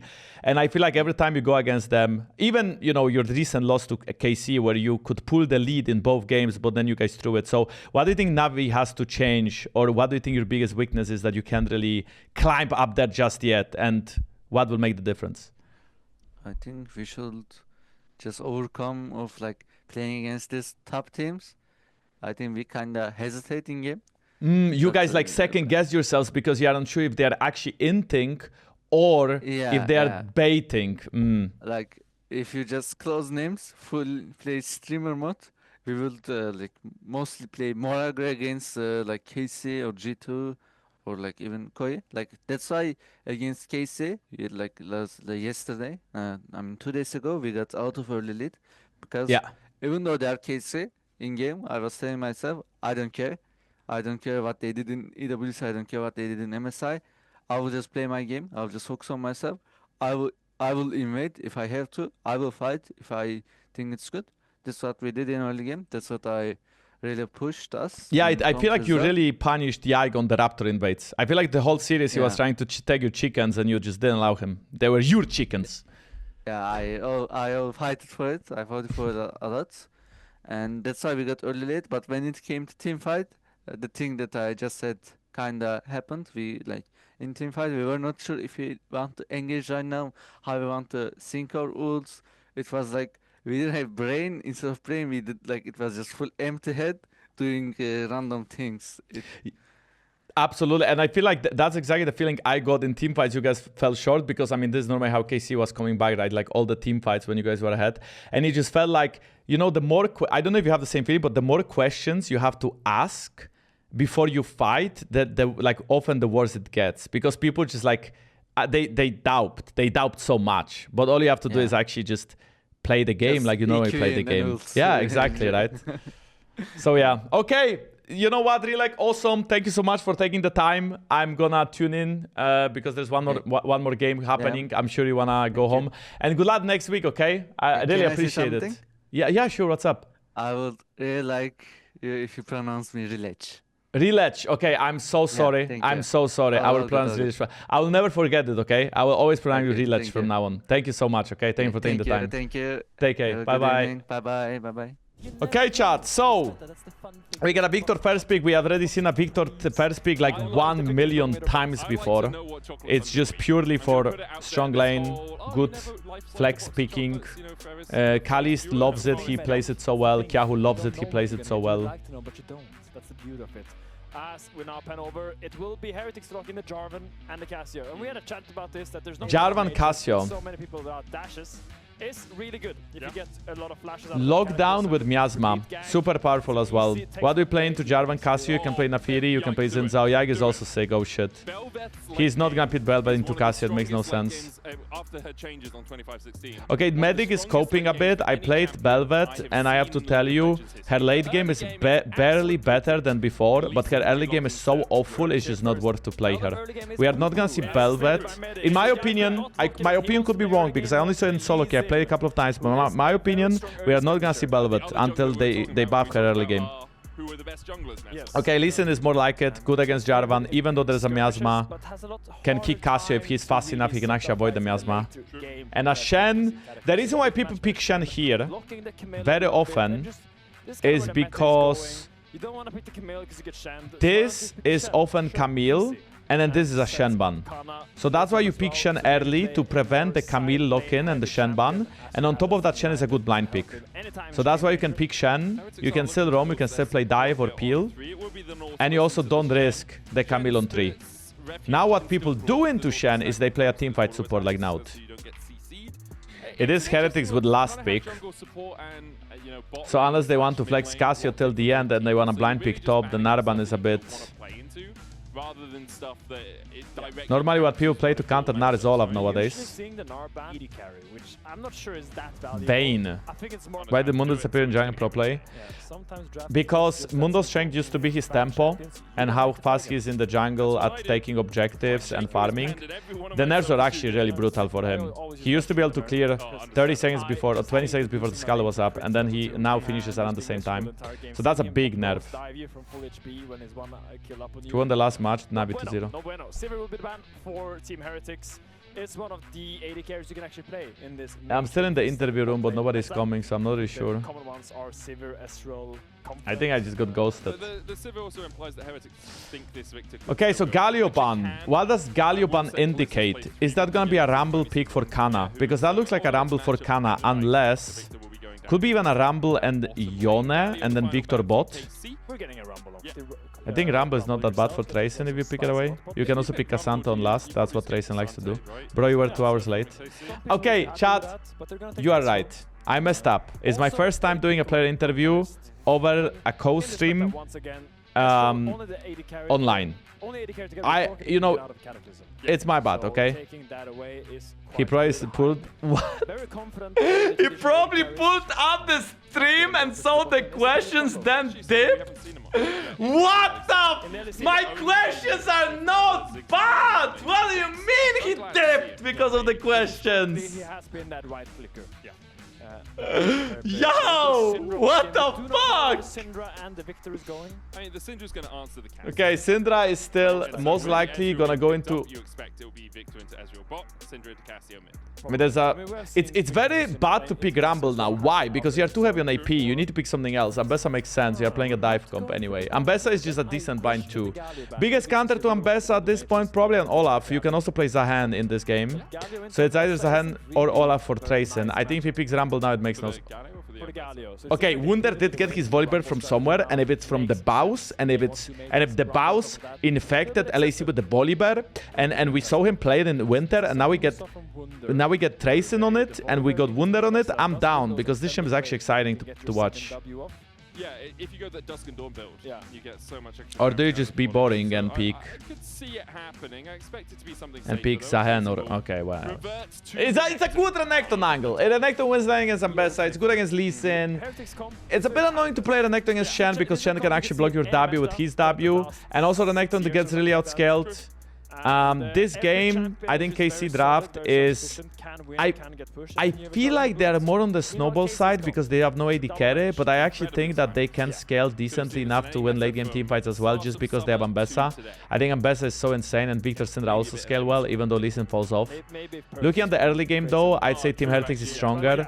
They have Ezreal now, they should have bot prio, they should be winning fights around level 3 in the bot lane especially, and they have the Jarvan for ganks, not necessarily for skirmishes because Lee Sin can match skirmishes. But yeah, Cassio wins lane early, Ezreal now win lane early, Jarvan is a better ganker, Renekton wins lane early. So I have 3 winning lanes for Heretics, they need to snowball, they need to play well.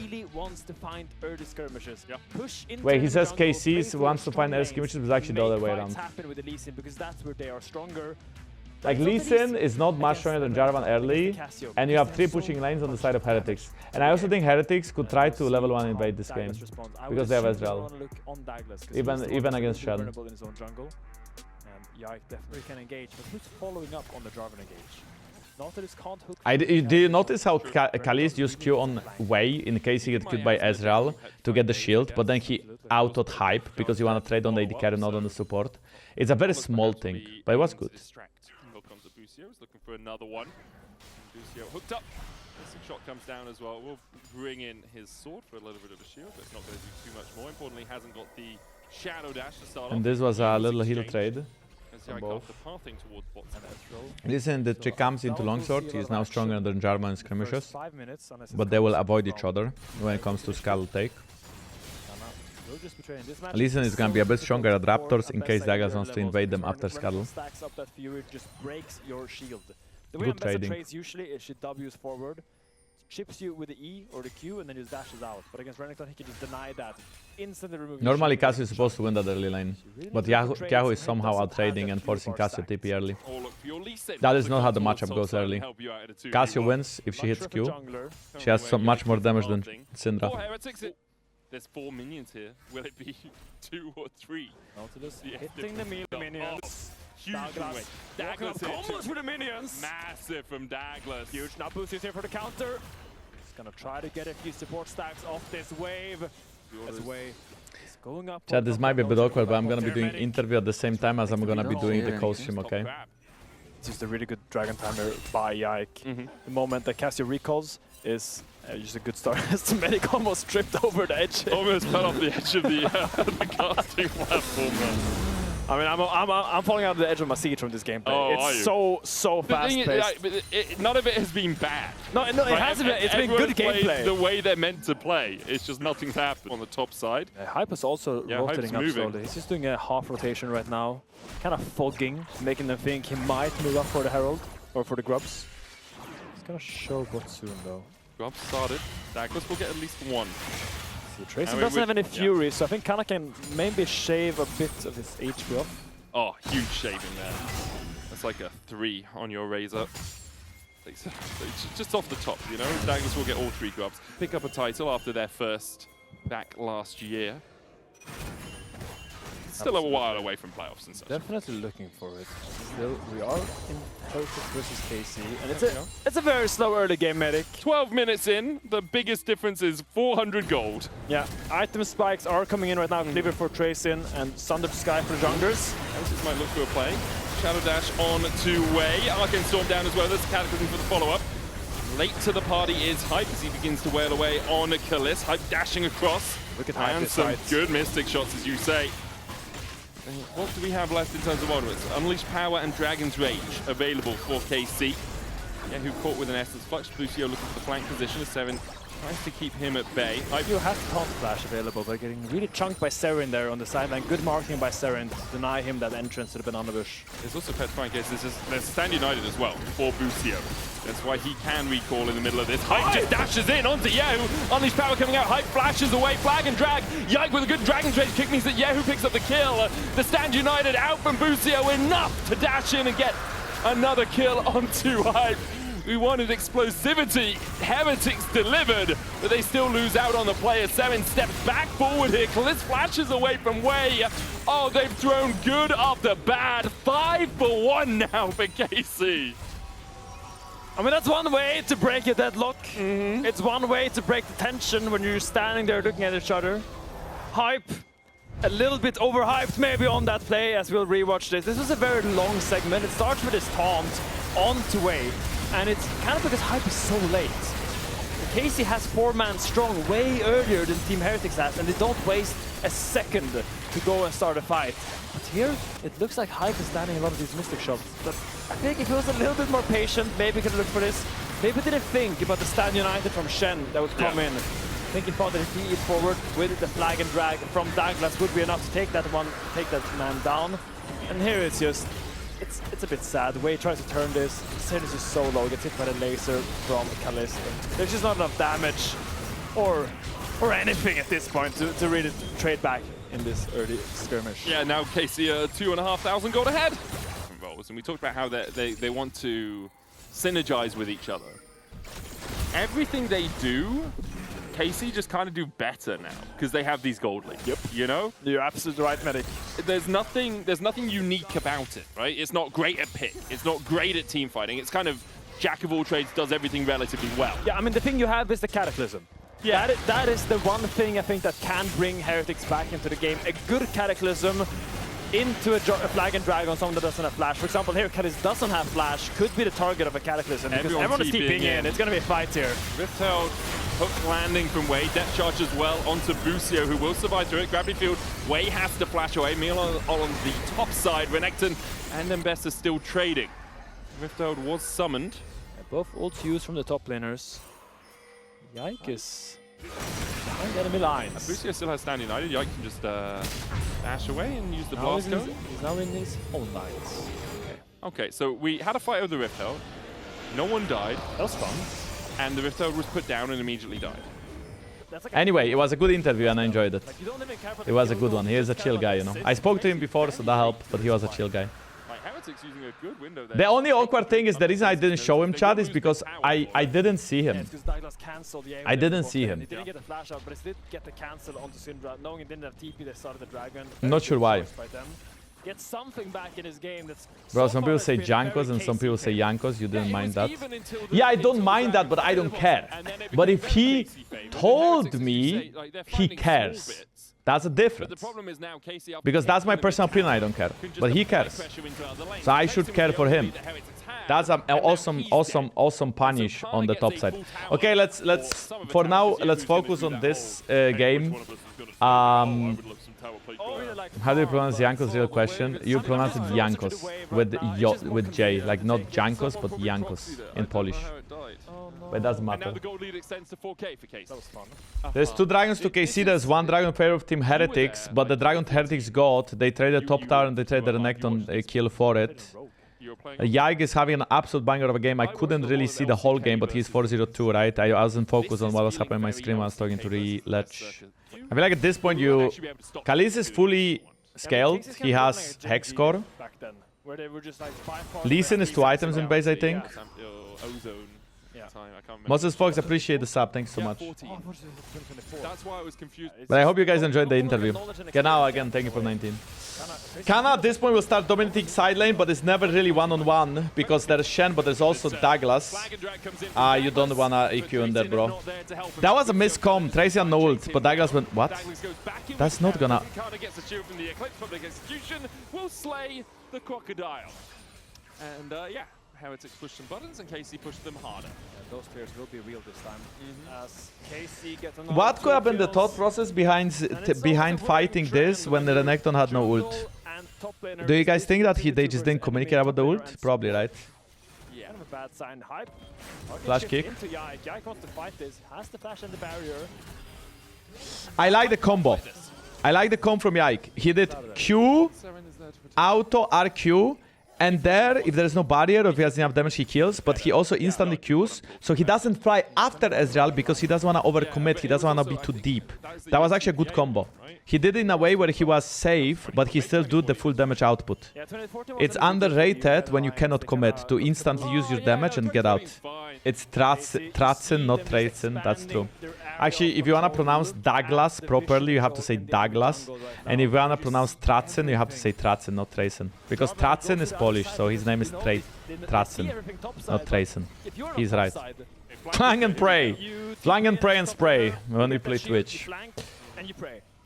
I'm not really sure why KC is delaying this dragon. What is the purpose here of delaying the dragon?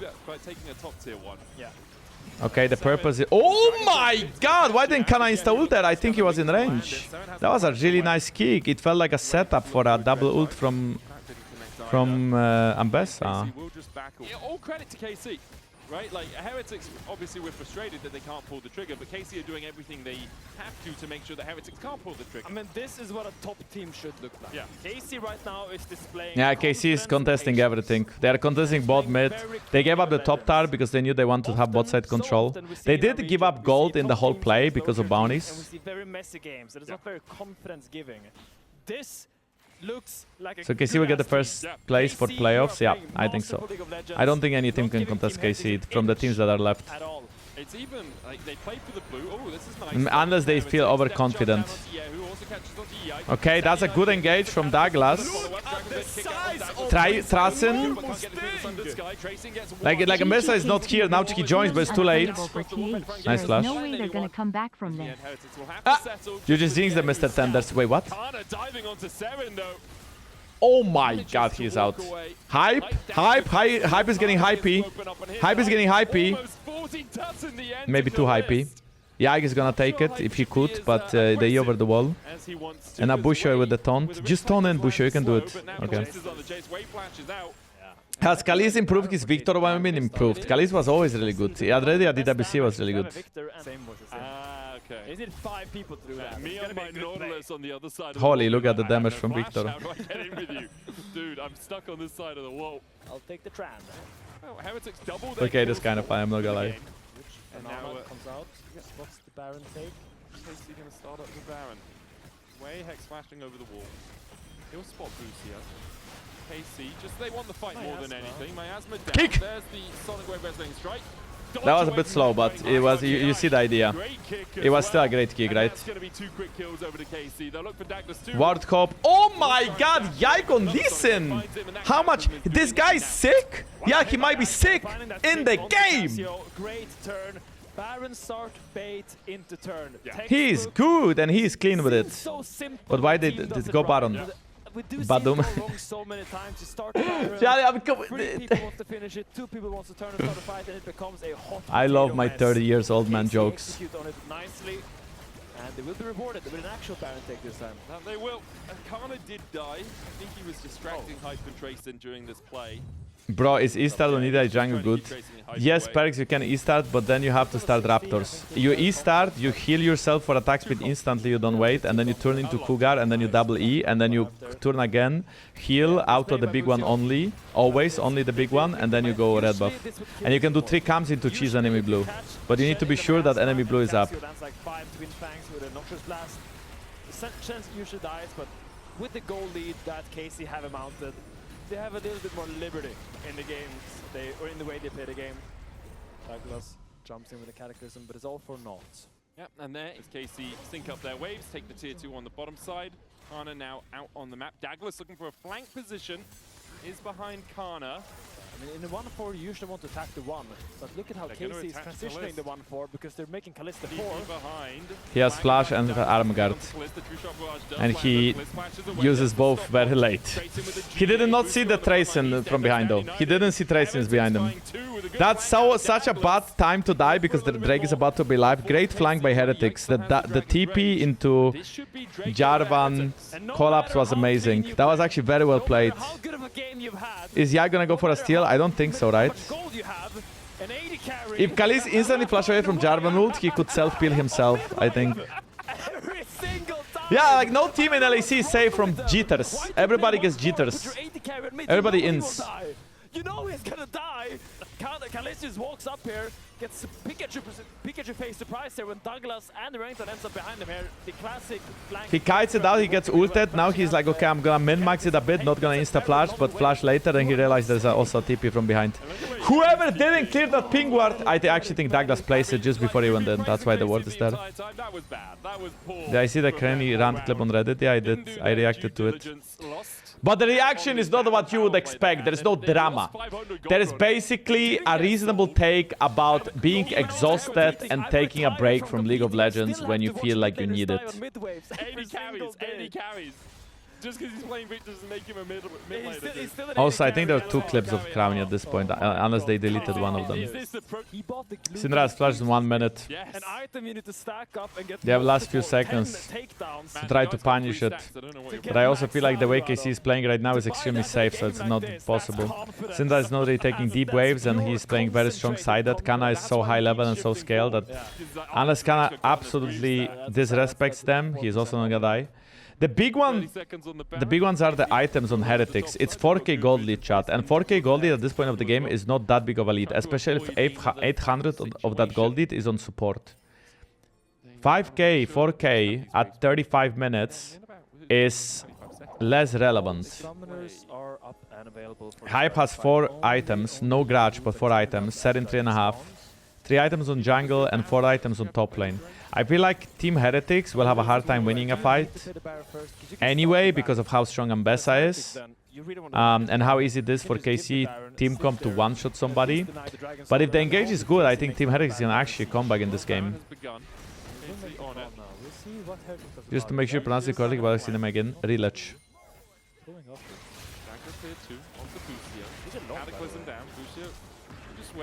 That's a really bad flash usage. I mean, you wanna escape. You don't wanna escape, so it's not bad. You have to get away. It's just, why are you there? And now Canna also pushed a really deep wave. While kyeahoo is basing and Busio is basing as well. I think Yike is looking for a Stand United play here on the mid wave. Who's gonna hit the dragon? Don't have a soul point. The last Baron Siege didn't go very well, but maybe they will succeed in pulling Heretics into their zone of control instead. 2 shot out. Way on his way across. Daglas is dropping the dragon. He's running here. They want to fight this. Dragon has been dropped. It's going to cause KC is trying to bait the fight on their terms. They have more control topside, so they pull Team Heretics into Baron. If I was a Heretic right now, I'd say, guys, just get Drake, it's fine. You get 3 dragons, and the next one you fight again, but you have more items. And at this point, Ezreal is getting so scary. Because there's no real threat on Ezreal besides Ambessa ult or Lee Sin kick. KC going to go back to the Baron. But Ezreal can buffer Lee Sin kick, and Ezreal and Ambessa ult is hard to hit. It looks like Serin is going to be left to himself on the Drake. This is a 50-50 way. They need to force the fight. Wait, Hype just eat into Caliste. Poby is not here, Poby is on Dragon. Hey. 5 members strong as Serin continues. Okay, you can see that Heretic is trying to buy time, right? Because you know they know Poby is on Drake. Still trying to chase forward. Drake down to 1,000. Tracyn. Okay, Tracyn is kicked, Tracyn's dead. Daglas gets a smite on towards the dragon. And Tracyn with a slice and a dice. Oh, wait. He can flash, no? I believe because there was a plant here, so I thought he can flash away and escape. But I believe the reason is they'd probably lose Baron either way because he has no TP and they have no topside control. And if you die now with Renekton, you don't flash. You can flash on top of somebody in a team fight. And Renekton flash W point and click CC is very strong. Why they sell him? I think they were just too low on mana HP from... Wait, I mean, Daglas is definitely giving this dragon, guys. He is not there. He does not care. He was so adamant about not contesting the soul point because I think they are stronger. Because here it's looks like KC's the reason why KC doesn't go harder even though it's 5v4 because they don't actually have vision dragon, so they don't know Cassie is hitting it. There's a ping inside of the pit. I still think a lot of it comes down to the fact they don't. So the fight is a bit slower than it was supposed to be. And now Tracyn is even running down instead of right. I think Busio losing his flash there before was really big for Team Heretics. Like, look at this pixel right here. He can probably flash, right? Like now. Now. But I don't think there's a point anymore. Might as well just die and have flash for fight. Not that strong. They are not weak. Yeah. they're by no means weak. They will The still bot do tower damage, should be they will hit full. hard if they land their skills. The bot tower is going. Look at all the cannons, man. Two people that can easily clear a wave from range because of that Tracyn. They crazy buff cannons from back in the day. Back in my time, cannons didn't do so much damage. Much better push here. Absolutely, from looks KC than way last better. They get all the towers here. Canna can get top lane as well. The fact that Canna spawn every wave as well and just keep them sieging alternals are thank you so much. I would say you're literally better than Fake. One of the twos right now, but making it hard because they're so close. Also, the Stend United. Nice stun. Where is that? Yeah, a bit of an early ult from kyeahoo, but I get it. Yike is gonna go on this. Okay, Yike just didn't go on this here. Big stun, big stun, big stun. Very good flash. Tracyn flashed in. I said his flash is gonna be useful, but it wasn't. And KC played this Baron so well. They respected on every single lane. They use mega minions, they use the cannons, and they just end the game. Daglas. I mean, they're still holding on to it. Serin's so low. Caliste has no mana. No TP. Oh, Daglas. Oh, the kick, baby. And the flashy that missed. Yike. Ah, what a great ult from Ezreal. Okay, I mean, surely it's GG though. kyeahoo, nice stun. Yike is still alive. Not anymore. Serin kills off Yike. Tracyn tries to step forward. Hype begins to open up as well, but now with Canna full HP, look at the much minions. harder for Hype as the minions do the work for KC. Canna puts a public execution there just to cross their T's. GG's. KC. Wait, where's my LEC? I'm literally your elo, but that's because I don't even play, bro. I was challenger in Korea. What were you in Korea? Busy screaming. Anivia first pick is good for flex pick. Canna can actually play it. Wait, Poppy's open. This is a good combo, chat. Wall into Poppy stun. Mid jungle, because Poppy jungle goes under Sky, you actually have enough damage. And you have so much prowess in team fights. It's really hard to play against Wall plus Poppy ult. I think this draft is already looking really good for KC. I just say that Team Heritage could go for a poke comp. And if they have control, it's, well, it's hard to walk in with Anivia Poppy. I have 20 times less games than you. Yeah, of course. I mean, you don't have time, right? Because you are busy losing drafts. Actually, okay, I have to say that normally your drafts with glasses are not great, but yesterday was a good one. Like, what is the reason behind glasses in game 1? Is it because you can take them off, so it's placebo? Like I'm generally asking, like, is this a placebo? You did not lose a single draft yet? Okay. My head coach has ego, it's over. The Cassandra Arewa one was Sash versus KC. I'll say it, okay. Glad that you noticed it. So what is the glasses? Like, what is the idea? Do you just want to look cool, or is it like a placebo that you take them off and you're a different person? So you can like do both. In case you lose game 1. I'm just out of mogging enemy coach. Rumble on 3. Anivia is locked mid. Poppy is locked. No, Poppy is not really locked jungle, but you are not gonna play Poppy against Lucian and Milio. It's a mega losing matchup. Poppy is just gonna get straight up bullied. Poppy can try to roam, but Lucian and Milio are gonna abuse bot lane then. So I think we are gonna see Zyra Khan, Yunara Lulu.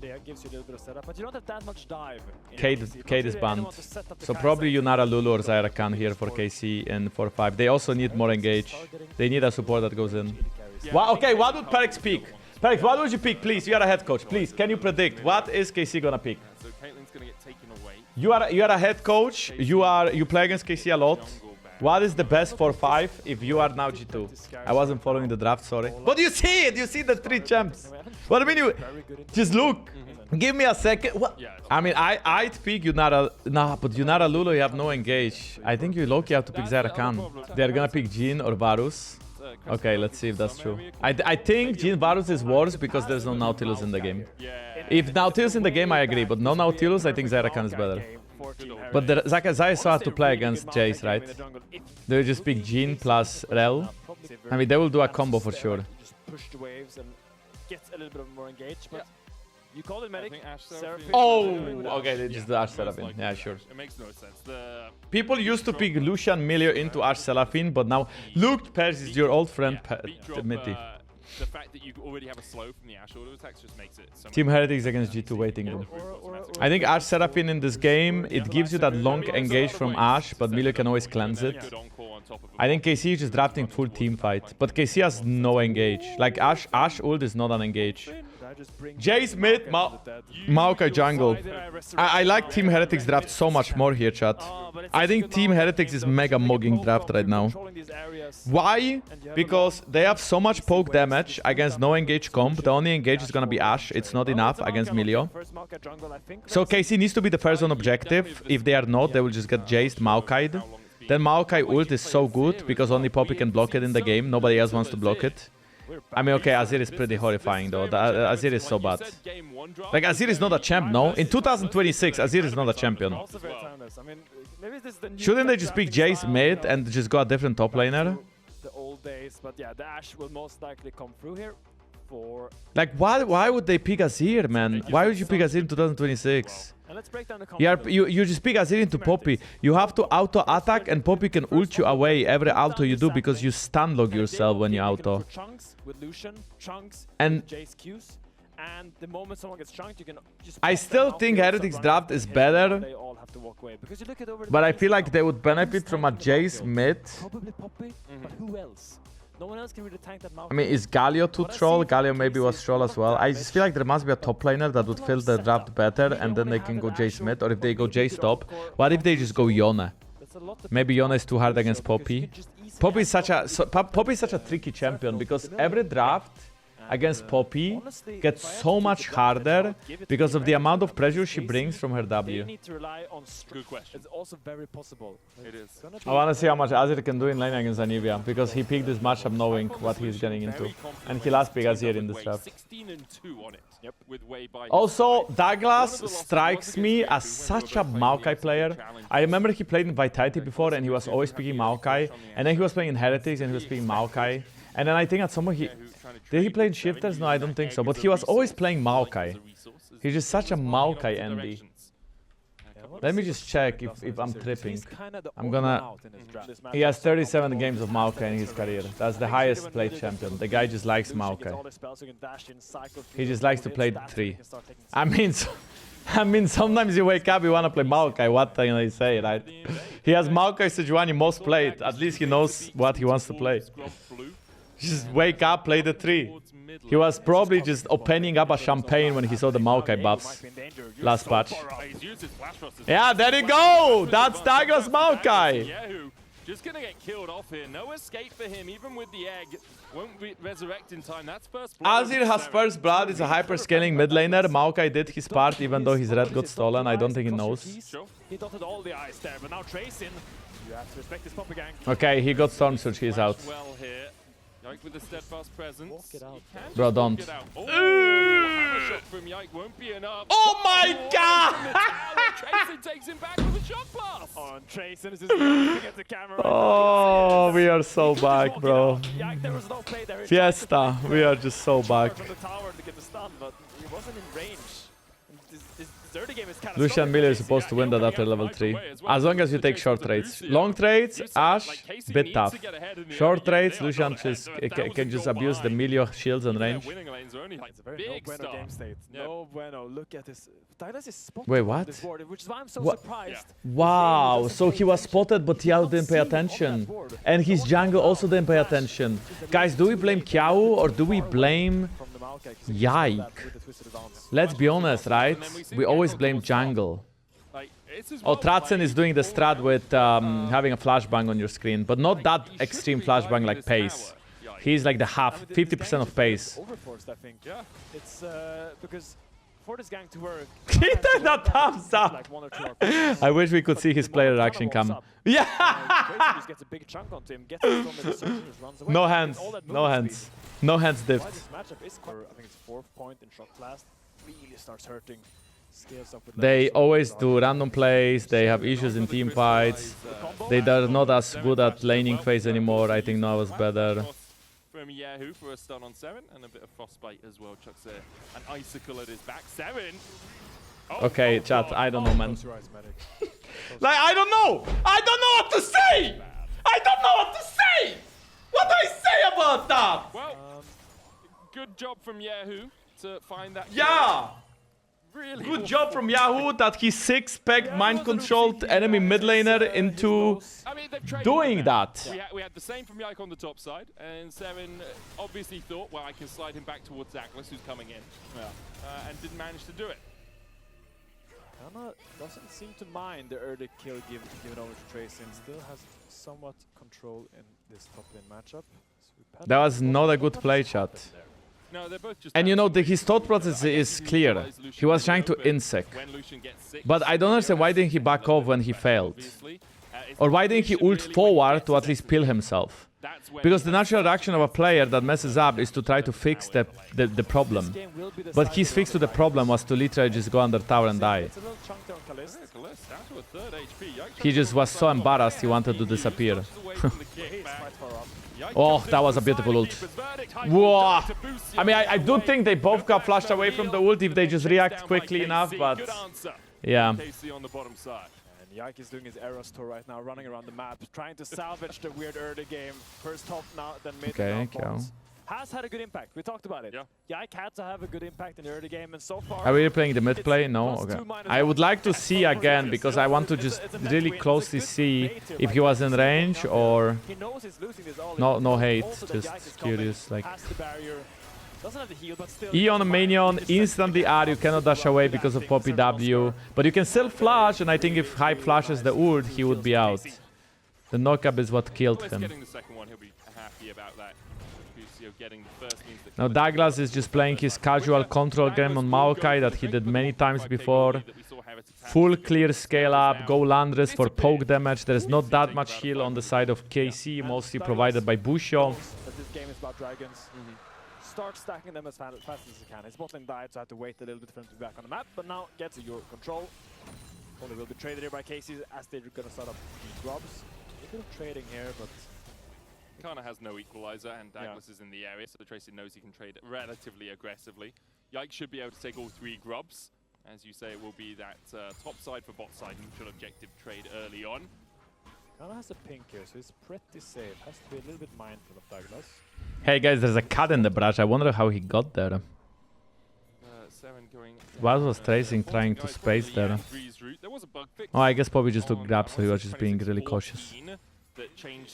Oi, not cautious enough. Oh, he's dead, no? Ah, the cut might have saved him.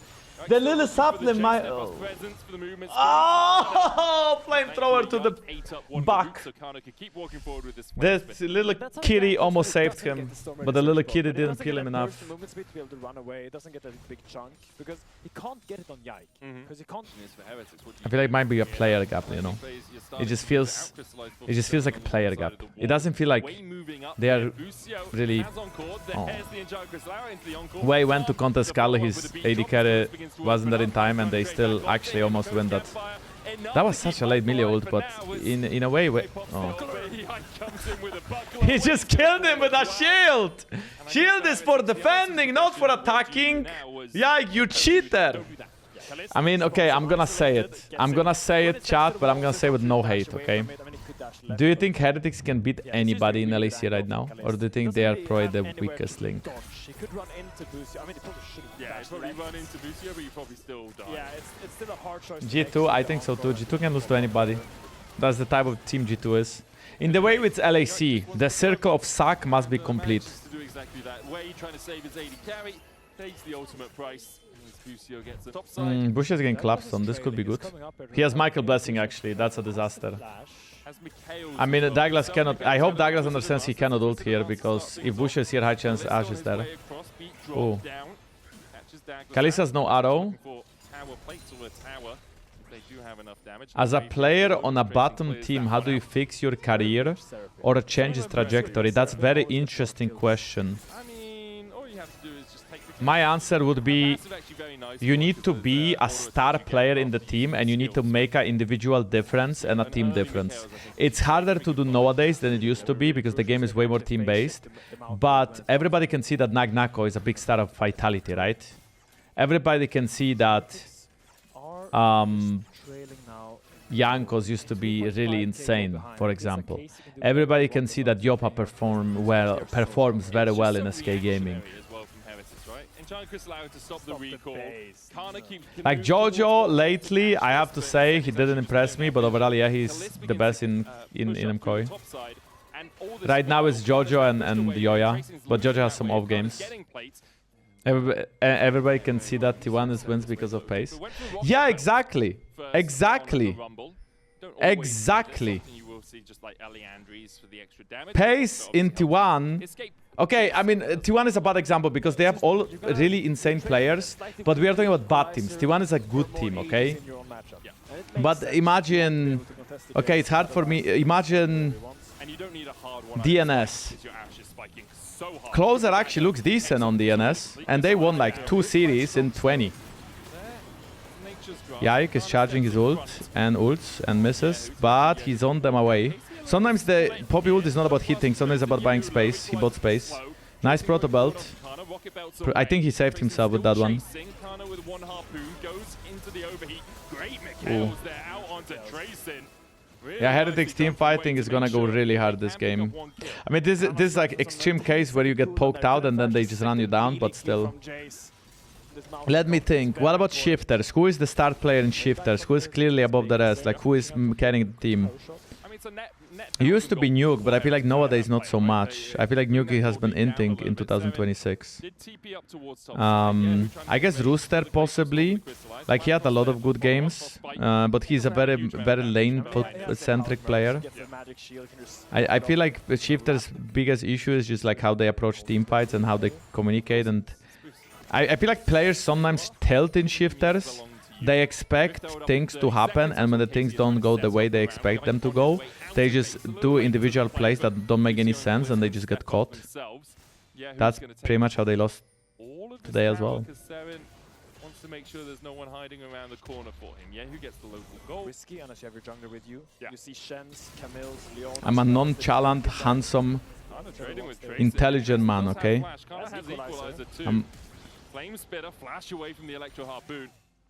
Tracyn, he took that trade and he didn't go the way he expected it to, let's say. It was a little bit too far up in the lane. Usually as Jace, if you take a trade close to your tower, it's really safe because you can just run away, Rumble can't chase you because you can't hit the Flame Spitter when you're on the tower. Yeah. But when you're so far up, the equalizer that comes out after the overheat is the thing that's gonna kill you or force your flash. So the flash early doesn't going back to the game, the fact that Canna was able to push away Tracyn on the bot side, right, when he ult in him and Tracyn had to flash, and because of that, Heretics is very slow on the map and they are not really trying to play to bot side even though they cannot contest Herald. So what happened now is just KC got a free lead, they got free Herald.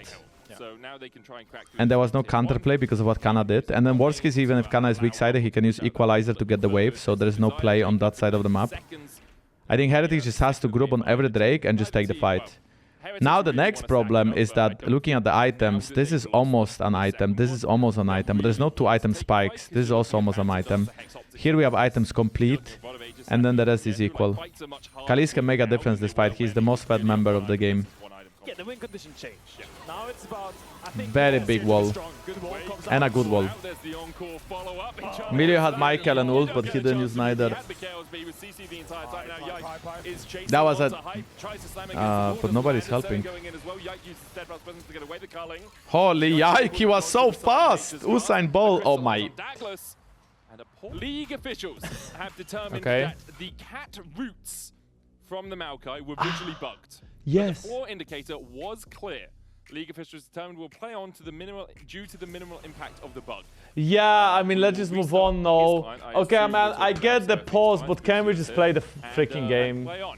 Have another look at this. Like, look at this. Okay, I'm gonna pause, okay? It looks like it's further away than it actually is because there is this little indicator, but then the actual cards are in line, so you know where the cards are. Here we are. That's crazy, bro. League of Legends, esports. Let's go. Can you see it on this? But you know, they just made a good play. They got a kill. They dove.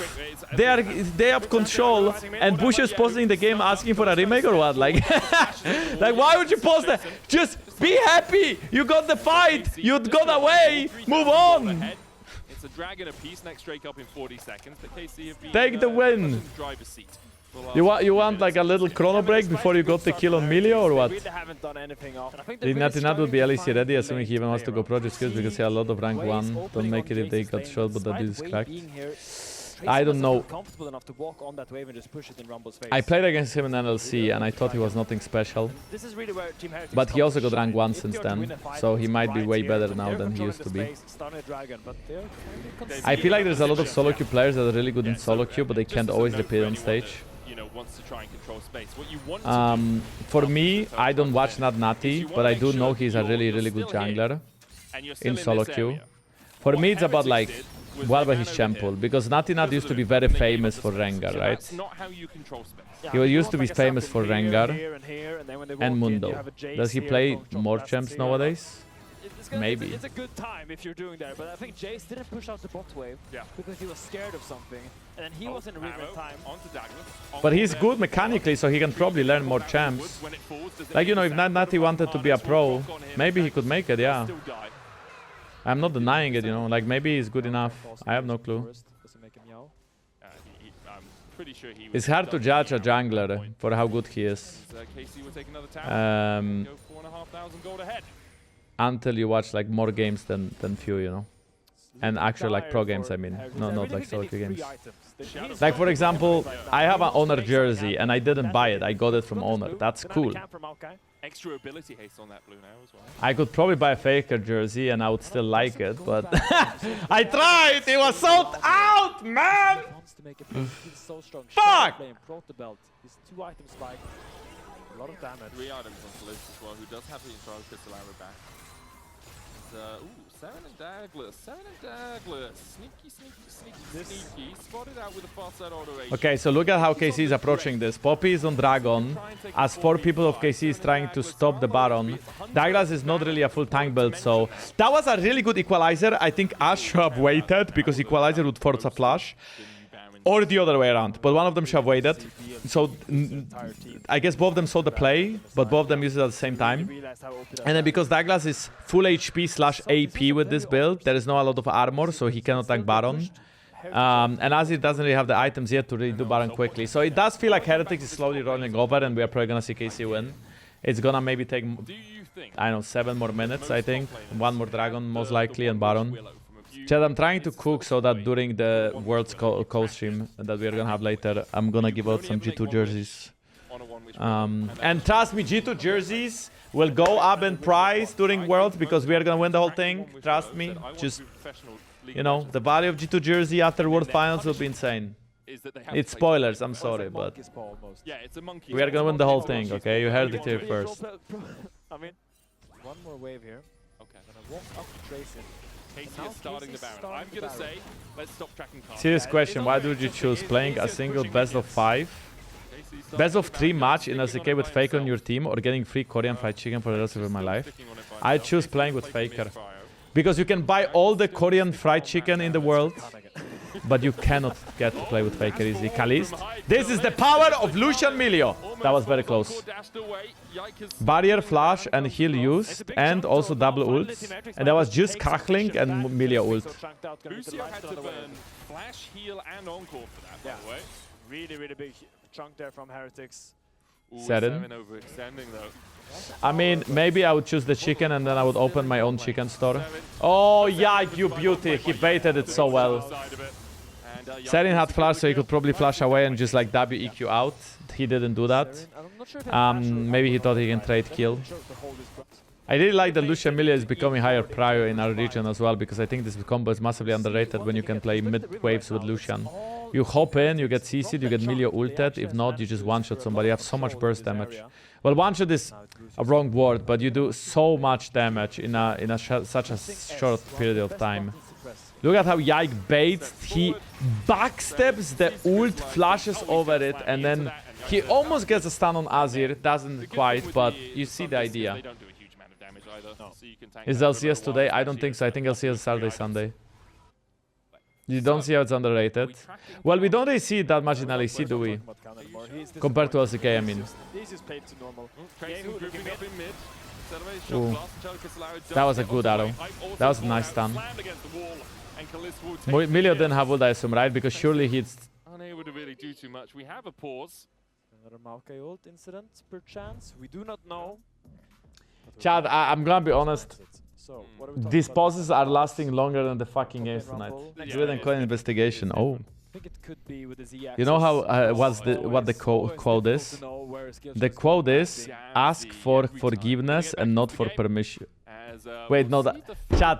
Okay, that Over. Yeah, there we are. Okay, so Casey will get out don't alive. do that. Don't do that. I think it can be taken really negative. So don't do that. Okay. Daglas has flashed. I think like it depends on the context. This could be taken very much out of context. Daglas has no flash. He is walled off. Right side of that blue wall. He can try and step forward. Glacial Storm will slow him. Serin and Heretics trying to contest this. Wait, why? Okay, they don't know Daglas has no flash clearly, because otherwise they'd be already finishing that objective. Entirely pulling off the Baron. No, KC. Oh my God! You see the guy's autos on Serin? He burned him. Confident enough to take the 50-50 there. I mean, there's a dragon in 55 seconds. There's no reason for Casey to flip it. They also did not time Maokai flash, so Reaper, the coach, should reprimand the players about timing summoner spells. They are very important. Decides not to take the 40 risk. seconds for Storm as well, right? So we'll have another look at this play. Kyeahoo with a good wall. So that was just a good Anivia Q, good Ash Arrow. They because they CC'd Milio, he couldn't really peel for Lucian. They get Busio does this quick reconnect to check to fix the visual bug. Yike has a nice flank. Fantastic wall by Kyeahoo. Yeah, it really was. That is a big equalizer. That is a nice Ash Arrow. Oh my God, Lucian damage though. Isn't Team Heretics winning this fight? I think they. Oh. Oh my God, that's Seraphine ult, but it's still a 1-for-1 as like honestly, Team Heretics comp is getting scary. The amount of peel they have from Milio and then the hyper carry damage from Lucian and Azir. Lucian not that much of a hyper carry, but with Milio it makes it much stronger. Tracyn. Ah. Okay. Serin. Okay. The steadfast presence out from Yike stops the engage out of the Azir, and in the end, KC will relatively cleanly take the Mountain Soul.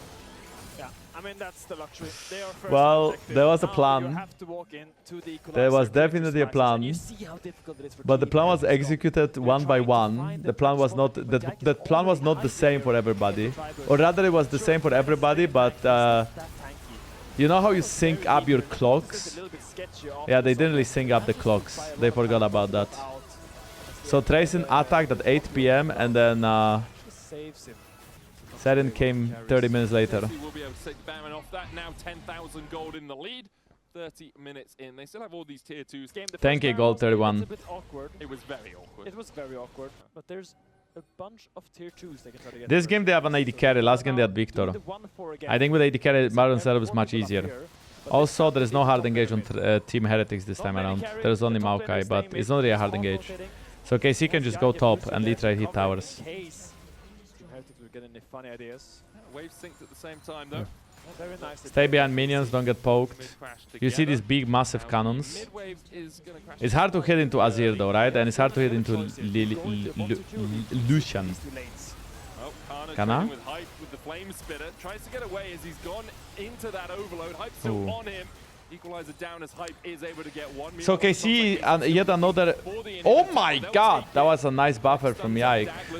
I think Daglas might actually be in trouble here. Shot blast from Tracyn will chunk out Busio a little bit, but Interesting. So it wasn't a clean Baron after all. Because Canna was trying to ego enemy Lucian. Maybe just the mid wave. Why does everyone I mean, at least we didn't have a pause. After the Maokai, that's progress. So they can hit. Itasing yaps the game takes 10 minutes to start for the draft. Pauses before the first min of THR game to the last minute. Every time they breathe. And then we get to watch people walk one by one into the turret. There is more waiting for THR game than the actual game, and the game is sadly also a fiesta. But Fiesta is cinema. I enjoy watching Fiesta games. Because it's just funny. Like you generally laugh. Not because you are hating, but just because it's funny. Like when Serin walked into the tower, like it was just funny. They'll take it, extend Yeah, I mean, well, you can say, oh, it's funny until you go to Worlds.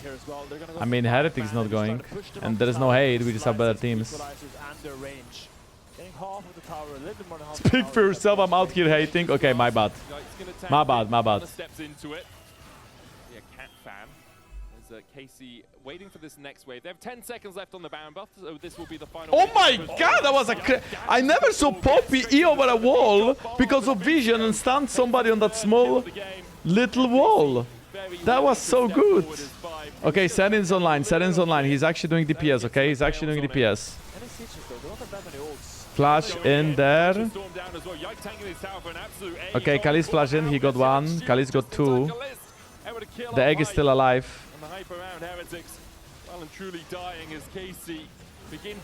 I think Casey might be ending this game, guys, but I'm not so sure. So this is not a surprise, but Casey will take the victory 2-0.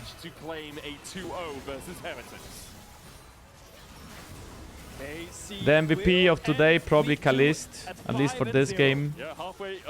And his victor was solid as well. Not sure about the Azir pick, didn't impress me. I don't know if you guys feel different about the Azir. I feel like the pauses kind of ruined it. I think they could have been a pretty fun game, but the pauses ruined it a bit.